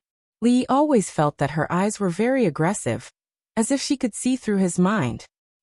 Well, I was thinking again. In the future, when I make porridge, I should put less sugar. Li Yi nodded and said so. Why less? Didn't you say that you don't like sweets? Who said that I don't like sweets? Mississippi Lu looked at him and said, I have always liked it. Li Yi was a little happy. He knew it. He knew that Mississippi Lu still liked him and liked the sugar porridge he made.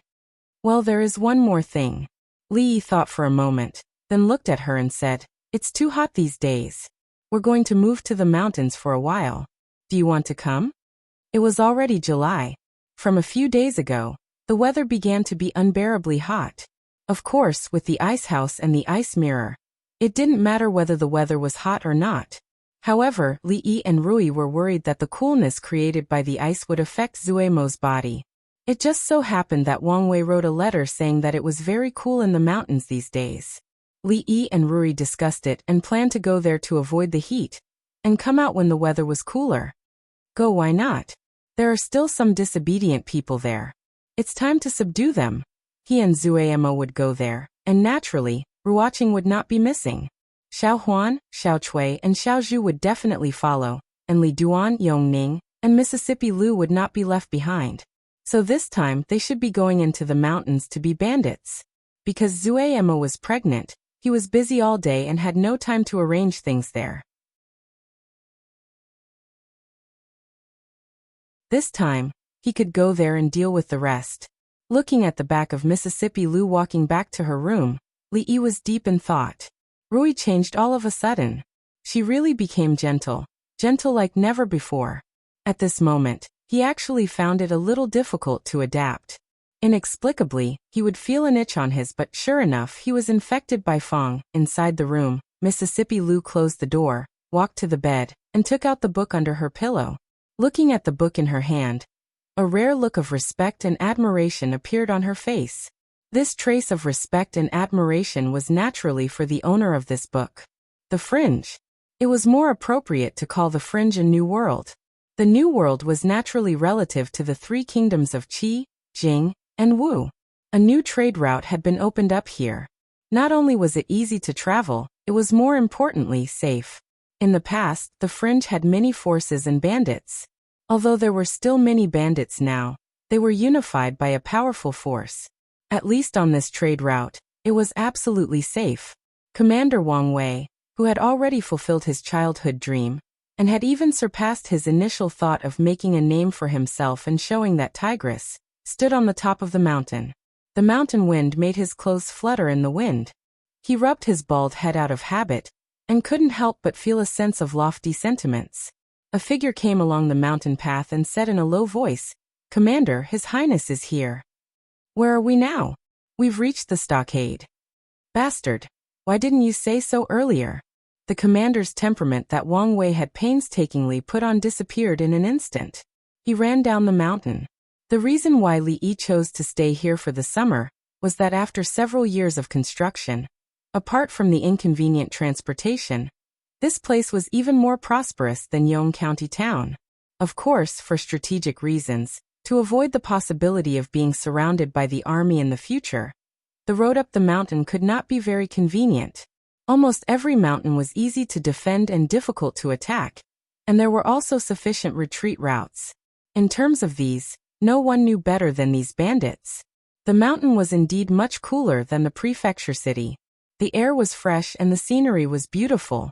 Rui and Rui had grown up in the mountains, but it was the first time that Ruoqing and Drunken Emo had seen such a city in the mountains. Li Duan and Yongning were also full of novelty. They were full of energy and did not look tired at all. Although Wang Wei looked a little fierce, his mind was rare, and he knew how to persist in doing things. He had a kind of energy that would not turn back until he hit the wall. And if he hit the wall, he would continue to stride forward. Most importantly, in terms of being a bandit, he was very talented. It was said that his ancestors had bandit genes, so he managed this place in an orderly manner. He also built a prince's residence here. Although it was not as big as the Jiang of Silla's residence in Yong County, it was still the most magnificent building here. It could be said that he was very thoughtful. When they walked on the Bluestone Street, two people came from a distance with a man in custody. Li Yi looked at the three people passing by and asked, "This is?" After Wang Wei went forward and asked, he came back and said, "These guys, they don't use the latrine. They always like to relieve themselves at the street corner. They don't change their ways, so I have to lock them up for 3 days before letting them out." Wang Wei actually liked to relieve himself anywhere in the past. Everyone was not particular, and there could be latrines everywhere in the mountains. But now that the prince was here, if these people made this place stinky, how could he, Commander Wang, put his face? Therefore, a few days ago he issued a death order. In the future, everyone's 3 urgent needs must be solved in the latrine.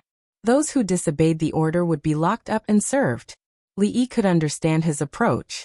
Most of the people here were bandits, and they were used to being careless. When they were in the mountains, they were used to relieving their physiological needs anywhere. But it was really not possible here. On such a hot day, if everyone peed outside, the smell could be imagined. But thinking about it carefully, there was still a big loophole in this solution. Li Yi thought about it and asked, "Is it useful to lock them up?" "It's useless." Wang Wei shook his head with a bitter smile and said, "These guys are used to being casual. They have always been like this. They would rather solve it outside the latrine than go in." Li Yi waved his hand and said, "Since it's useless, there's no need to lock them up." If the punishment for urinating and defecating anywhere was not to work and still have food and drink, then this punishment was no different from a reward. Wang Wei was still too straightforward. If it was Fang, who was the traitor, then the problem of urinating and defecating anywhere in the stronghold would have been solved long ago. Wang Wei was startled and looked troubled. "But Your Highness, we can't just ignore it." Li Yi shook his head. "Ignore it? Who said I don't want to?" Wang Wei turned his head and looked at the indifferent expression of His Highness. Suddenly he felt a chill in his heart. In the confinement room, a man was brought in. He turned his head and said with a smile, "Old Wang, remember to bring me some beef noodles from Lu Ji's for dinner. Add more beef and more noodles. Add more chopped green onions and coriander." After saying that, he lay down on a bed in the corner and stretched comfortably. He put his hands behind his head. Boss Wang was really something. He just couldn't hold it in and had to be locked up for 3 days. However, 3 days was fine. 3 days was pretty good. He didn't have to work for 3 days and he wouldn't starve. Never in his dreams would he have thought that there was such a good thing in this world. When he was released 3 days later, he would come back. As he was thinking about this, the door of the confinement room opened from the outside. A bald man stood outside and looked at him. He said, "Come out." "So soon?" He sat up from the bed with a hint of regret on his face. Could it be that Boss Wang had gone back on his word? However, the bald man didn't let him leave. Instead, he brought him to another place. Through the window, he could see more than 10 children sitting in seats with their hands behind their backs. They were swaying their heads along with an old man in front of them.